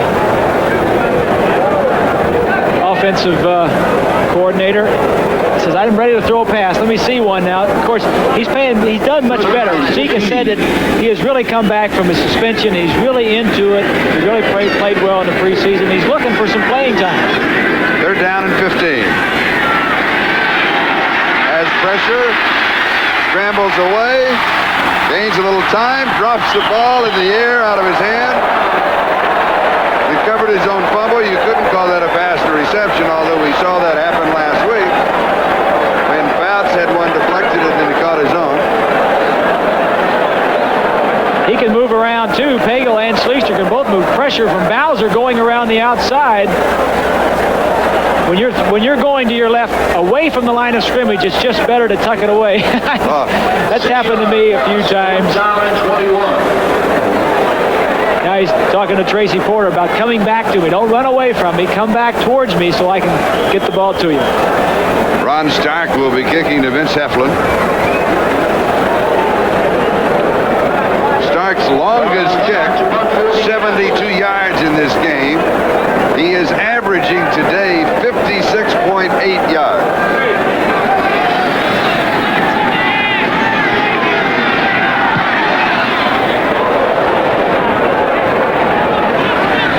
Taken at the 32-yard line by Heflin. A little fake inside, has some room. He's to the 50, to the 40.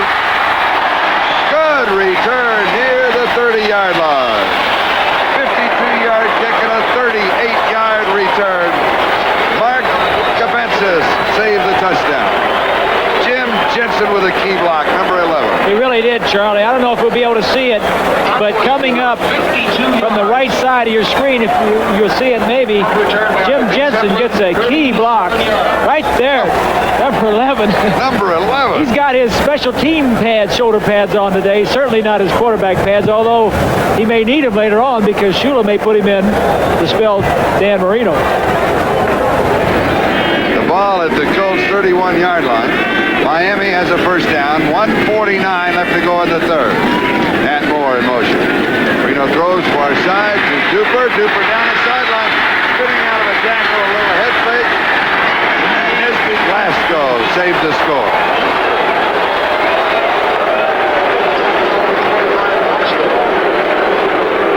First down, goal to go.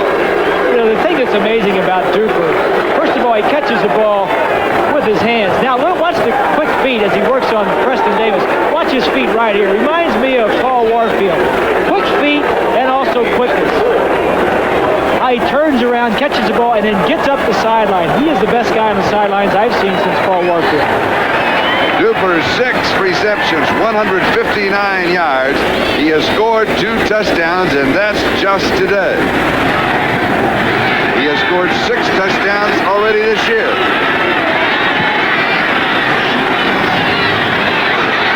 Woody Bennett.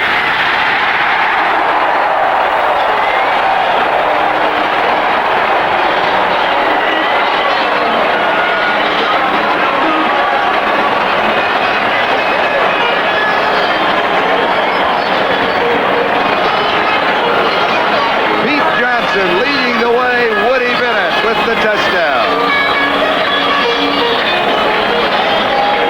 Pete Johnson leads the way. Woody Bennett stretching it wide and then cutting back up inside as Johnson gets just enough of Davis to get him into the end zone. And who set it up? Well, Vince Heflin set it up with that outstanding punt return. Extra point attempt is good. And the Dolphins now stretch the margin to 30 points. It's Miami 37 and Indianapolis 7. Now let's go to New York City for an update. Well, Charlie, as the Dolphins are on their way to becoming 4-0, it looks like Denver is going to be 3-1. Todd Blackledge trying to rally the Chiefs, but the deflected pass winds up in the hands of Mike Harden, who brings it back 45 yards for a touchdown. And at Mile High Stadium, the Broncos lead 21-0. Charlie. Thank you, Bob. 21-0. I am really surprised because Kansas City played so well against the Raiders last week. They certainly did, Charlie. They came out playing, won their first 2 ball games, played very well against the Raiders. Of course, they're going into Denver. Denver playing at home, and Denver can be tough at home. Here's a little footnote to this ball club you're looking at. The Dolphins have the best winning percentage in the AFC over the past 4 seasons in games which they led at the halftime. And they led at halftime here by a score of 23-7. Over the last 4 years, in games that they have led at halftime, they have won 23, lost only 1. That was on the road. They are 12-0 at home over that period. Today they'll make it 13-0. Von Schaman will be kicking off. Tough to beat in the Orange Bowl, Charlie, as you were just talking about. Some other teams around the league have that type of thing, but not as much as the Dolphins, I don't believe. Anderson from the 1-yard line. And he returns 19 yards to the 20-yard line. Robert Sowell with the tackle. The Colts have the ball on their own 20-yard line, first down.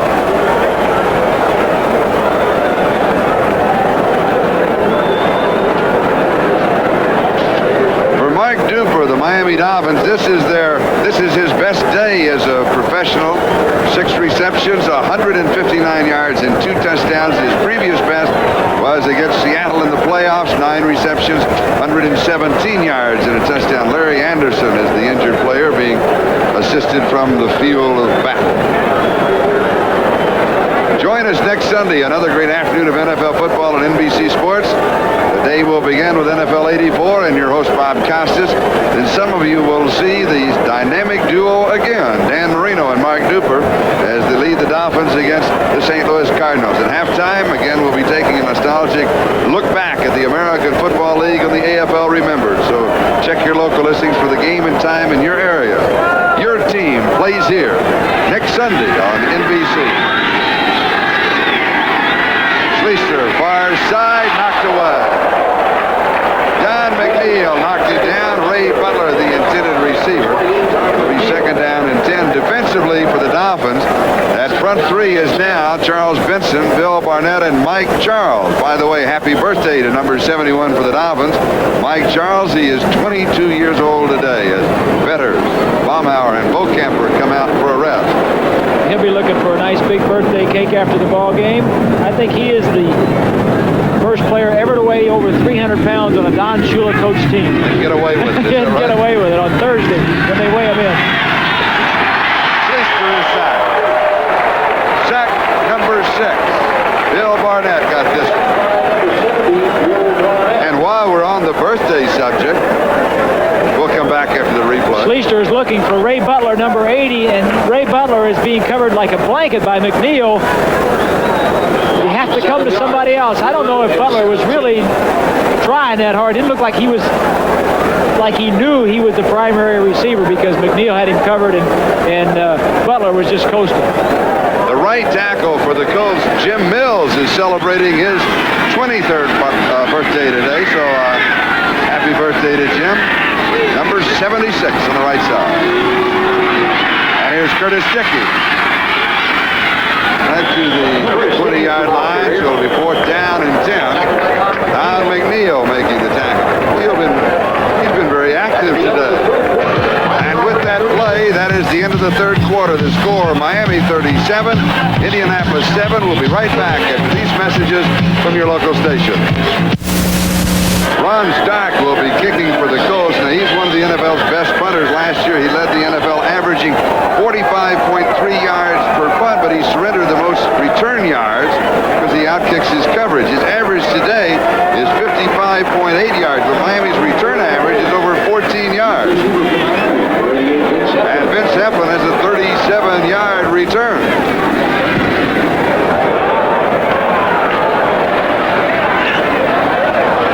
Dolphins will stay away from this one. The ball will be down at the 44-yard line. So Miami will take over on their own 44-yard line. Let's go to New York. All right, Charlie, this is the last out as the Cubs sweep a doubleheader today in St. Louis. Lonnie Smith of the Cardinals lines out. Nice play by Leon Durham. Won the first game 8-1. The nightcap 4-2. They have clinched a tie for the championship in the National League East. Back to Charlie Jones. Thank you, Bob. The magic number, though, to win is still 1, right? Like you said, they've clinched the tie, but 1 away, and it's theirs alone. Miami now from their own 44-yard line, first down. Carter kind of a little hip fake inside, came outside to the 45-yard line, so it'll be 2nd down and 9. So it'll be the Padres and the Cubbies, Detroit, and a team to be mentioned later in the West. Minnesota, Kansas City. Dolphins are working on the running game. Don't forget the Angels. Mark Herman decided to sit down while the offense is off the field with his chart, charting the plays, and he hopes to be back in a couple of weeks, but it's tough when you have an injury on your throwing hand. Marino has completed 11 of 22, 216 yards and 2 touchdowns. I'm surprised he's still in there. I thought pass complete to Super that by now that Shula would take him out. Maybe in the next series? Well, I think the next series he'll either have Jensen or Strock in there. You know, Marino wears a brace on his knee, Charlie. It's not one of these smaller braces. It's a full-size, it's a Lenox Hill type brace, and he had surgery on his knee at the end of last year. He hurt it late in the year, and in the off-season had some surgery. And I think he wears it more as a preventative measure than he does for any problem that he has. But you know, he's got the big rib pads on, as you can see there, and the guy is big. I mean, you come up to him, and he's a large quarterback. First down, following that last gain of 12 yards. Here's Joe Carter. Carter has 3 to the 40, 2nd down and 7. Cliff Odom with the tackle. Tackle number 93, Cliff Odom. Marino, the leading quarterback in the National Football League, coming into this game, as you saw a moment ago, just clipping along at 70%. Is Joe Carter. 10 carries and 37 yards for the rookie out of Alabama. He could have played last week. There's that chart that you've been talking about. This one on the Dolphins side. You can see left-handers at work. What he does is writing down the yardage on the field as Johnson, then he writes down the play, of course, in the defense, and then the quarterback will come over and take a look at it every now and then. 2nd and 7. Here's Carter. Breaks through, spins his way to the 29th lead, to the 28-yard line. Has 12. Barry Krause with the tackle. And it's a first down. Preston Davis finally stops it. Good shot of Newman, 64. Carter looking for a hole. Just got to tuck that ball away. Ball's hanging out there. You'll get knocked out. The Colts, of course, tough defensively against the run. Their problem has been in the secondary, Charlie. They've had so many injuries coming into the ball game, and a couple, they've really been in tough straits. They even had to play Preston Davis, defensive back, that hasn't had much time in there. A fake. Duper. No. Duper already has caught 7 for 172 yards and 2 touchdowns. Preston Davis. Don't get greedy. Don't get greedy. Davis, 27, is saying, hey, give me a break. I've only been here for 3 or 4 days. I hardly know where to line up. Davis was with the New England Patriots, made it to the last cut, and then was released, but was added to the Colts this week when they had problems in the defensive secondary, and he's getting his baptism under fire as far as wearing the Colt blue is concerned. 2nd down in town. Thank you. John Sandusky on the right there, the offensive line coach, has to be proud of his troops. Led the league in fewest sacks last year, the offensive line, and they're ahead again this year. At the end of the game, only 1 sack on Marino. Pass is complete to Jim Jensen at the 15-yard line. Gain of 13. First down. Now take a good look at this man in the shoulder pad. We've mentioned this before. Bob and I both expect him to be the quarterback on the next series for the Dolphins. How many quarterbacks have you ever seen, Charlie, that wears a neck roll? And he has a double chin strap. And a bar down the front of his face mask.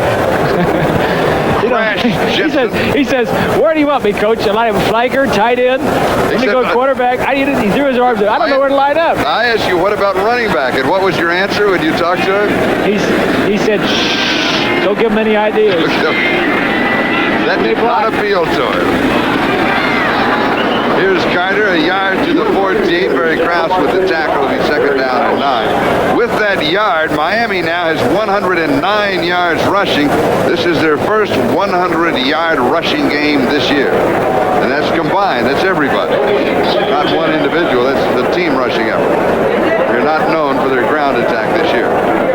It's really strange because in the past, the Dolphins have been known for their ground attack, but that's the strength of a Don Shula coach team. He will change with the abilities of his players, and he knows that he's got some speed on the outside and a young man that can throw the ball well, and he's going to it.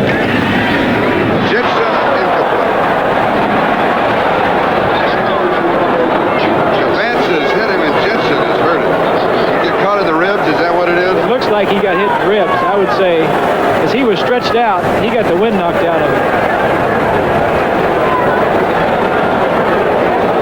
We'll take a look at it. Defense is 29. Jensen comes off the line, just runs a slant. Right there. Hello, Jim Jensen. Who was it that hit him? That was Odom, 93. Cliff Odom, formerly number 49. They had to change it to 93 as a linebacker, and boy, he really caught him in the air. Jensen says, I never got hit like this when I was playing quarterback. Now he knows what it's like to be a receiver. He got laid out a little bit, didn't he? We've got a timeout. We'll be back in just a moment. Jensen coming out, receiving a nice ovation from the crowd here in the Orange Bowl. There's Don Strock, the ace reliever. You remember the game, Charlie, a couple of years ago when Strock came in the second quarter of the playoff game against San Diego? Yes. Threw for 4 touchdowns and 403 yards, only to see the Chargers win the game in overtime. But you have to have special players to be able to back up and be able to do that type of relief performance. They're down in 9, 14-yard line of the Colts. Marino has all the time in the world. On target at the 2-yard line. To Tony Nathan.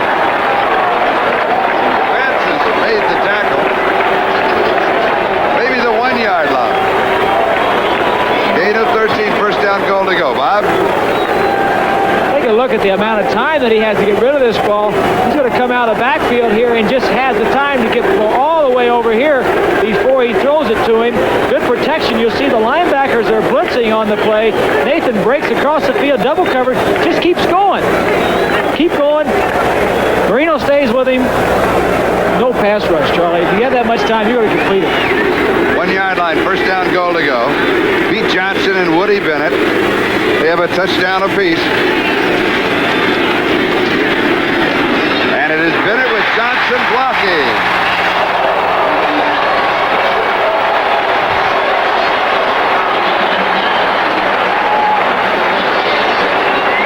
And the Dolphins stretch it out.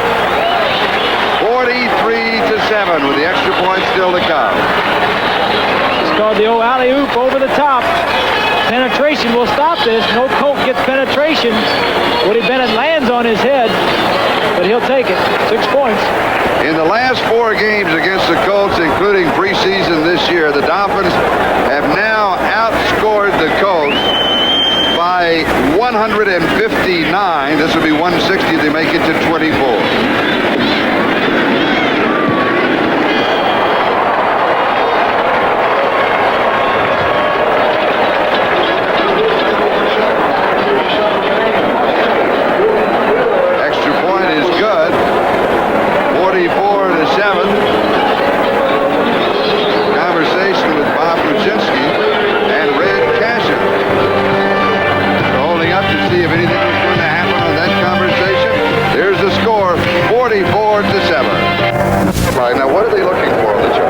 Charlie, if I can hold this up here, what they're looking for, the green is first down, the blue is second, and the red is third down. Now, these are different series. Now, you can see that on every first down, the green or first down, you're getting zone on every green situation, so the quarterback will come up and see that.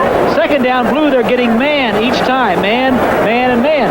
Now, on third down in red, they're getting blitz, so you can see what coverage you're getting on those downs, or you can look over here on the right and see plus 12, plus 20, plus 5, plus 5. You look at those, you'll say, hey, I want to run those plays again. So if you're looking for something to run, go to the board and find out what plays are working.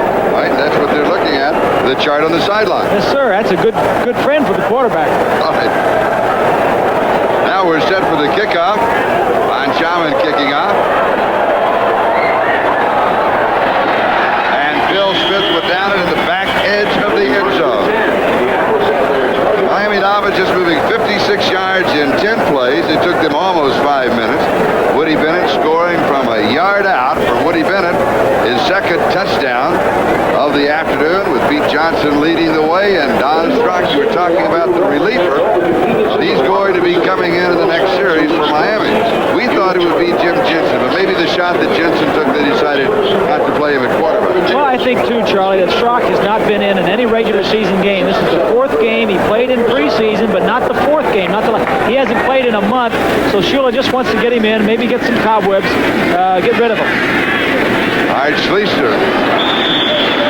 And the pass is incomplete. Ray Butler, the intended receiver. We have 9 minutes and 43 seconds left to go in the ball game.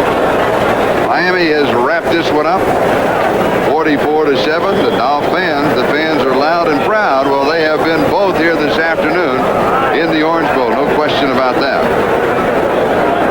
Dolphins are pretty healthy. We talked about the Colts secondary being injured. The Dolphins are pretty healthy, except for A.J. Dewey in the defense, and he's just about ready to come back.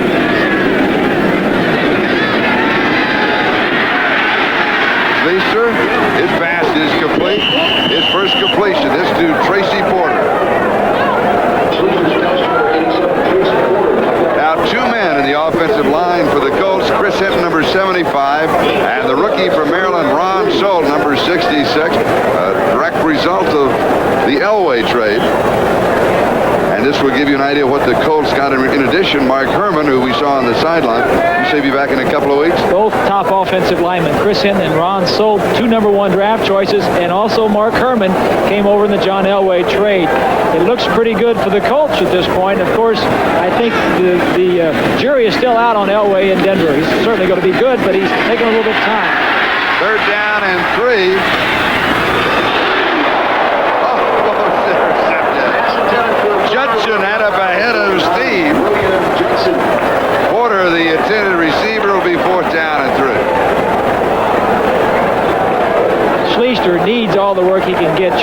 played very well in preseason, but I think coming out, he hasn't played in the last 3 weeks. He really needs to work.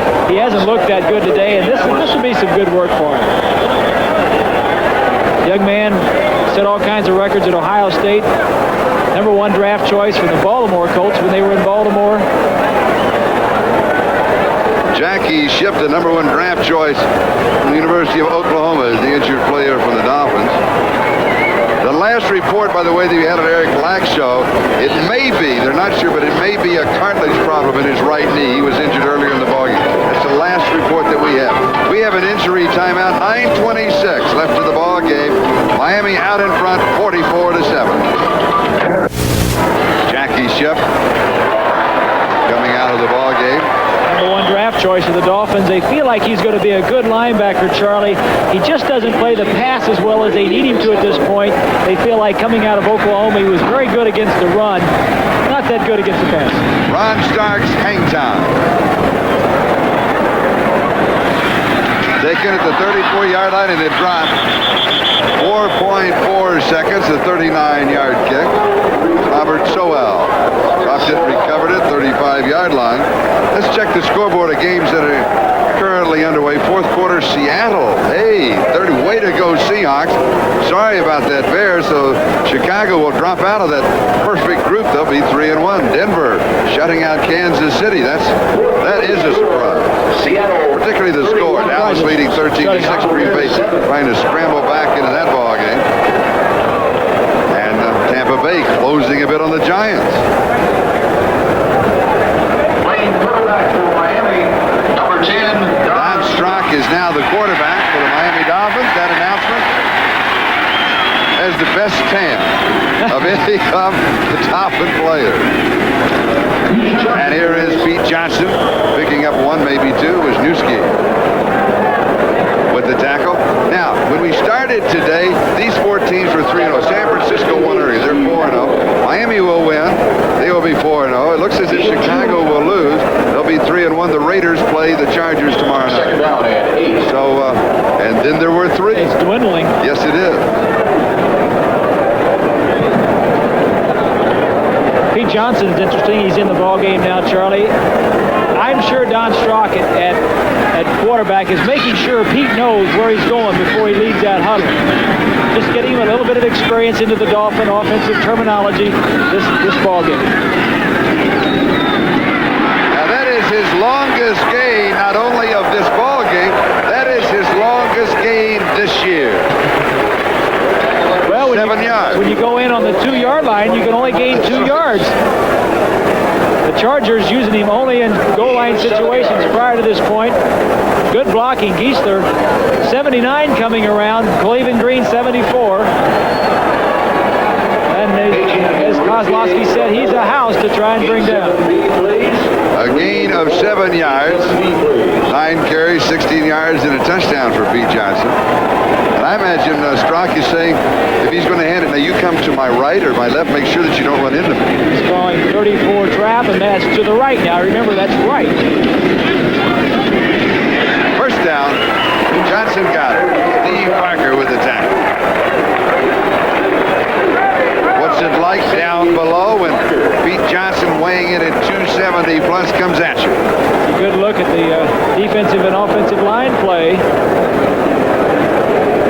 Tough going in there. 72, Ronnie Lee is in there for the Dolphins. Ronnie Lee was with the Dolphins a few years ago, was a tight end. Was traded to the Atlanta Falcons.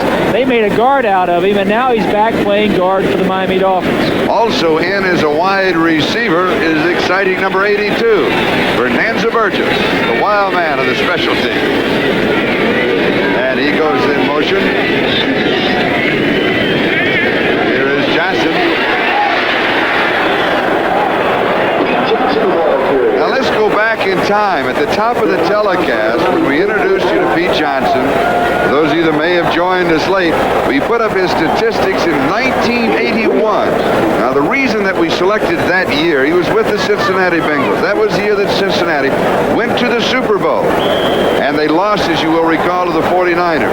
But Pete Johnson had an outstanding year in 1981, rushing for more than 1,000 yards, and his receiving totals were just a little under 300 yards. And I think the Bengals may be missing him this year, Charlie.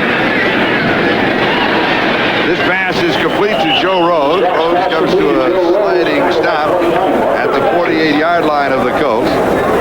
Mark Gavance is making the tackle.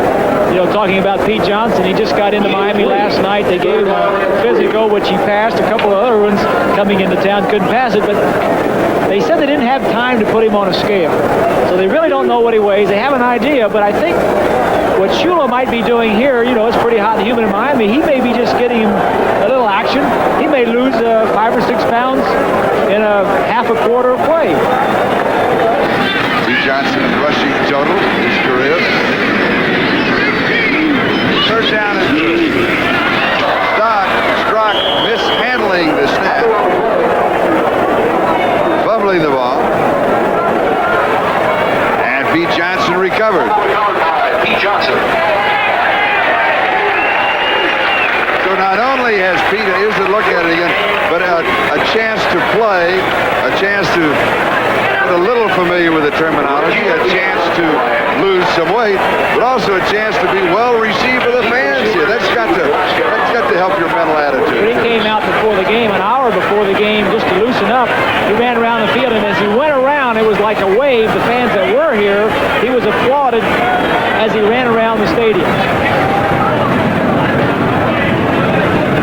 Reggie Roby kicking with the win. Nesby Glasgow is the return man at the 10-yard line. He signals for a fair catch. Wants it to go into the end zone, and it does. The kick good for 50 yards, and will bring it out to the 20-yard line. We'll take a timeout with 4:59 left to go, and Miami has this one 44-7. We're back in the Orange Bowl with 4:59 left to go, and the Dolphins lead it 44-7. And the Colts have the ball on their own 20-yard line. Total yards, not quite, but almost 2-1. Little play action by Art Schleister's screen. Curtis Dickey. And he'll lose yardage. As Jackie Shipp obviously had the wind knocked out of him, and that was all back in the ballgame. They did check his blood pressure just to make sure that it was all right, and then he came back in, a loss of 4 on the play. Charlie, as I was saying about Shipp, #1 draft choice. The first 2 draft choices by the Dolphins this year, linebackers, the second being Jay Brophy. Brophy has really come on a little bit quicker because of playing at the University of Miami. He played against more pass-oriented teams. Shipp is going to be a good player. He just needs to be exposed to the passing game a little bit more. I have a question about the Colt offense. A little play action here. This one is complete to Dave Young, and Young moves out to the 22-yard line, picks up 6. It'll be 3rd down and 8. Jay Brophy makes the tackle now. This far behind, though, the Colts staying with what I would have to say their basic game plan at the start of the ballgame. They're not going deep. They're not playing a hurry-up offense. They're not throwing the ball deep. Is there a particular reason for this? I think the reason is they're concerned with Art Schleister and getting him some plays. They're trying to get, obviously, some of their newer players in the ballgame, but still, they're calling plays that is going to make Art Schleister a better football player. Not unlike what Shula has done last year with Marino and this year with Joe Carter. I'll develop that next. Schleister throws. It is incomplete. Matt Buzza, the intended receiver. What I was saying, Joe Carter was out the first 3 ball games with a slight shoulder separation. The Dolphins' running game was hurting. He could have played last Monday night against the Buffalo Bills up there. Shula's comment was it wasn't the right situation. And by that he meant they're away from home. He wanted to make sure he got in a positive atmosphere. He wanted to wait till he got home on his home grass in front of the Orange Bowl, much like he did last year with Marino. He waited till the 4th or 5th game, got Marino in some good situations to build his confidence and let him go from a base of confidence rather than getting in and maybe fumbling the ball. I think Schleister's doing the same thing here. They're doing the same thing with Schleister.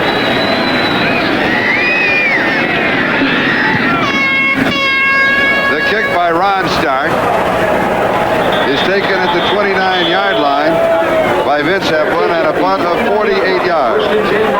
So Miami has the ball first down with 3:18 left to go. The ball on their own 30-yard line. Now, the Miami Dolphins, at this point of this year, going back to a year ago, offensively have been a tremendous number of changes. Certainly have, Charlie. You go back to the start of last season, 1983. The players that were starting then, and we'll take a look at it right here. 1983, the quarterback has changed. Woodley to Marino. The wide receivers, the fullback has changed. Franklin is injured, and Bennett is playing. But as you go on down the list, Duriel Harris, and we'll get back to it in a minute. You see Joe Carter going up for a few yards. But Duriel Harris was a starter at the start of 83. Duper is now playing. Cephalo was a starter. Mark Clayton has come on in 84. Bruce Hardy was the tight end. Dan Johnson is starting now. It's amazing the players. Dennard was the starting center. Dwight Stevenson is now starting. And Kuchenberg. Bob Kuchenberg, the All-Pro. And now Roy Foster's come in. It's amazing. What is it? 3, 6, 7 players. Out of 11. And 3 of those players, Marino, Duper, and Dwight Stevenson, made the Pro Bowl in their first year of starting. The facelift, the Miami Dolphins offense alone has gone through, and still they continue to play so very well. Second down and 6, the ball at the 34-yard line. Joe Carter.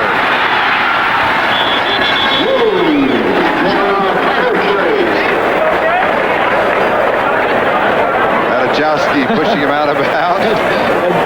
8 of 15. Who was that went down? One of the Dolphins physicians, Ted St. Mary. He's one of their internal medicine men right there. And the other doctor checking him? Those are the 2 doctors that have been checking the new running backs that have come in. Joe Carter, running back, just goes over and levels him. You've got to practice hurt. Ted St. Mary, nice man. Carter, 14 carries, 68 yards rushing. First down for Miami at their own 49-yard line. 2:22 left to go in the game. Here's Carter. Fumble. And jumping on it was Roy Foster. But he did not have possession. He lost it at the bottom of the stack, and Hathaway came up with it. Steve Hathaway, the rookie taken in the 12th round of the draft from West Virginia. The trap, as you'll see, Foster 61 pulls the block, the defense. There is nobody there, no hole there. Carter tries to get out. The ball comes loose. Foster dives across. Now, the offensive linemen don't get an opportunity to do this very often. That's why. And I think he was so big, he just landed on it, probably flattened it a little bit, and came right off of it, and the Colts recovered. So the Colts had the ball on the 50-yard line, first down. Charlie, the passing yardage for the Dolphins, 260 yards. For the Colts, 113. Colts rushing is 134, and the Dolphins 140. Schleister scrambling out of the pocket, and he goes sliding to the 44-yard line, so he'll pick up 6. Meanwhile, Mike Charles back at the 45-yard line. He got away from Mike. Mike was on his knees just pounding the turf with his hands. 2-minute warning. 2-minute warning given to both benches. 44-7 Miami. We won't have one here. We're back at the Orange Bowl. The ball at the 43-yard line of Miami. It is second down and 3. 2 minutes to go in the ball game. And the score, Miami 44 and Indianapolis 7.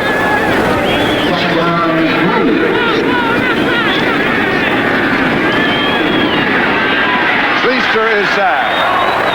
Sacked by number 70, Bill Barnett.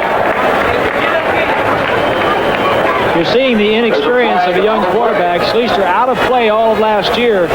When his receivers are covered, he either has to get rid of the ball to his hot receiver, know where to dump it quick, or get out of there, because you cannot expect your offensive line to hold the defensive line that long. There was a flag down. The penalty against the Dolphins. That is their first penalty. The reason? Well, Ross Schneiderman caught it again. Miami had 13 men on the field of play. 13 men on the field. If you're going to miss it big. Here's a program note. The Silver Spoons will be seen later for those that is coming up. That's the wrong copy. If you want to give me the right copy, I can tell them the exact words. We have wordage for you. We just are scrambling to find it. Here's with it a first down. Here's Curtis Dickey. Dickey to the 30-yard line. Tackled by Rodell Thomas. Dickey carries Rodell Thomas. There's A.J. Dewey in the baseball cap and the white shirt. Chuck Studley in the orange shirt just next to Don Shula. A.J. is about ready to come off injured reserve. He had a shoulder problem and a knee problem during the year, the offseason, and now will be able to come back next week, and they feel like getting him back in the ball game, Charlie, will give them more ways to go with their defense. Linebacker, lineman, move him around, the confusion factor, make the offense think a little bit more. Art Schleister's pass to Tracy Porter was way over his head. So it'll be third down and still a couple to go. Curtis Dickey, 50 carries and 77 yards rushing. And you can add that to his total of 245 coming into the ball game. He is the leader in the game with 332 on the season. Third down and 2, and here's Randy McMillan. And McMillan may pick up the first down at the 28-yard line. He needed 2, and that's just about all that he got. Mike Charles makes the tackle. A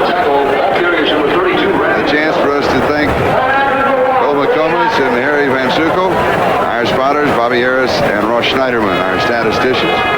1 minute and 18 seconds left to go here in the Orange Bowl, and the Dolphins will be 4-0.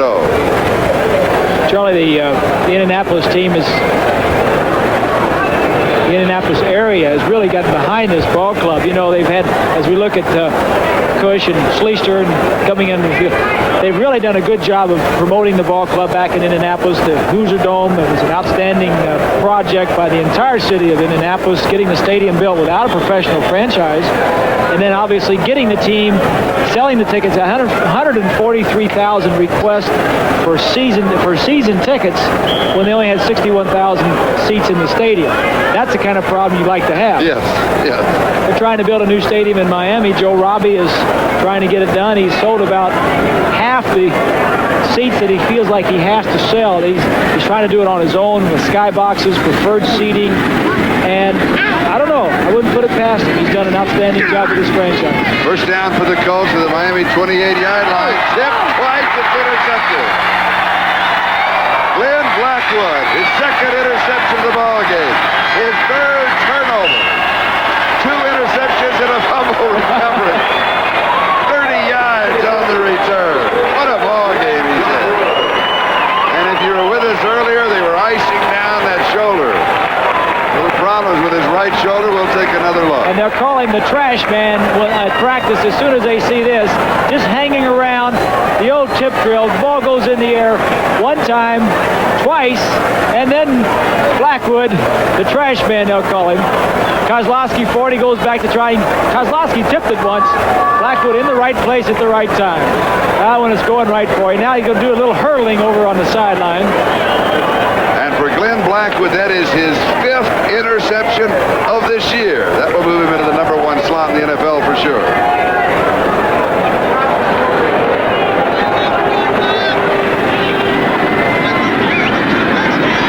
Miami at their own 33-yard line. 1:03 left to go. Joe Carter. He'll lose a couple of yards to the 31. It'll be second down and 12, but it's really academic. Miami will be happy just to run this one out. Joe Carter's had a good day, Charlie. He's gotten a lot of ball carries. He came into this game coming off of an injury, did very well in preseason. So the Dolphins really have to be pleased with the performance of Joe Carter and their running game today. He's carried the ball 16 times for 68 yards, and I think that's a productive day for a young man just getting back into play, a rookie that they're counting on. Second down and 12. 21 seconds on the 30-second clock and 16 on the countdown, so this one's in the book. They don't have to take another snap.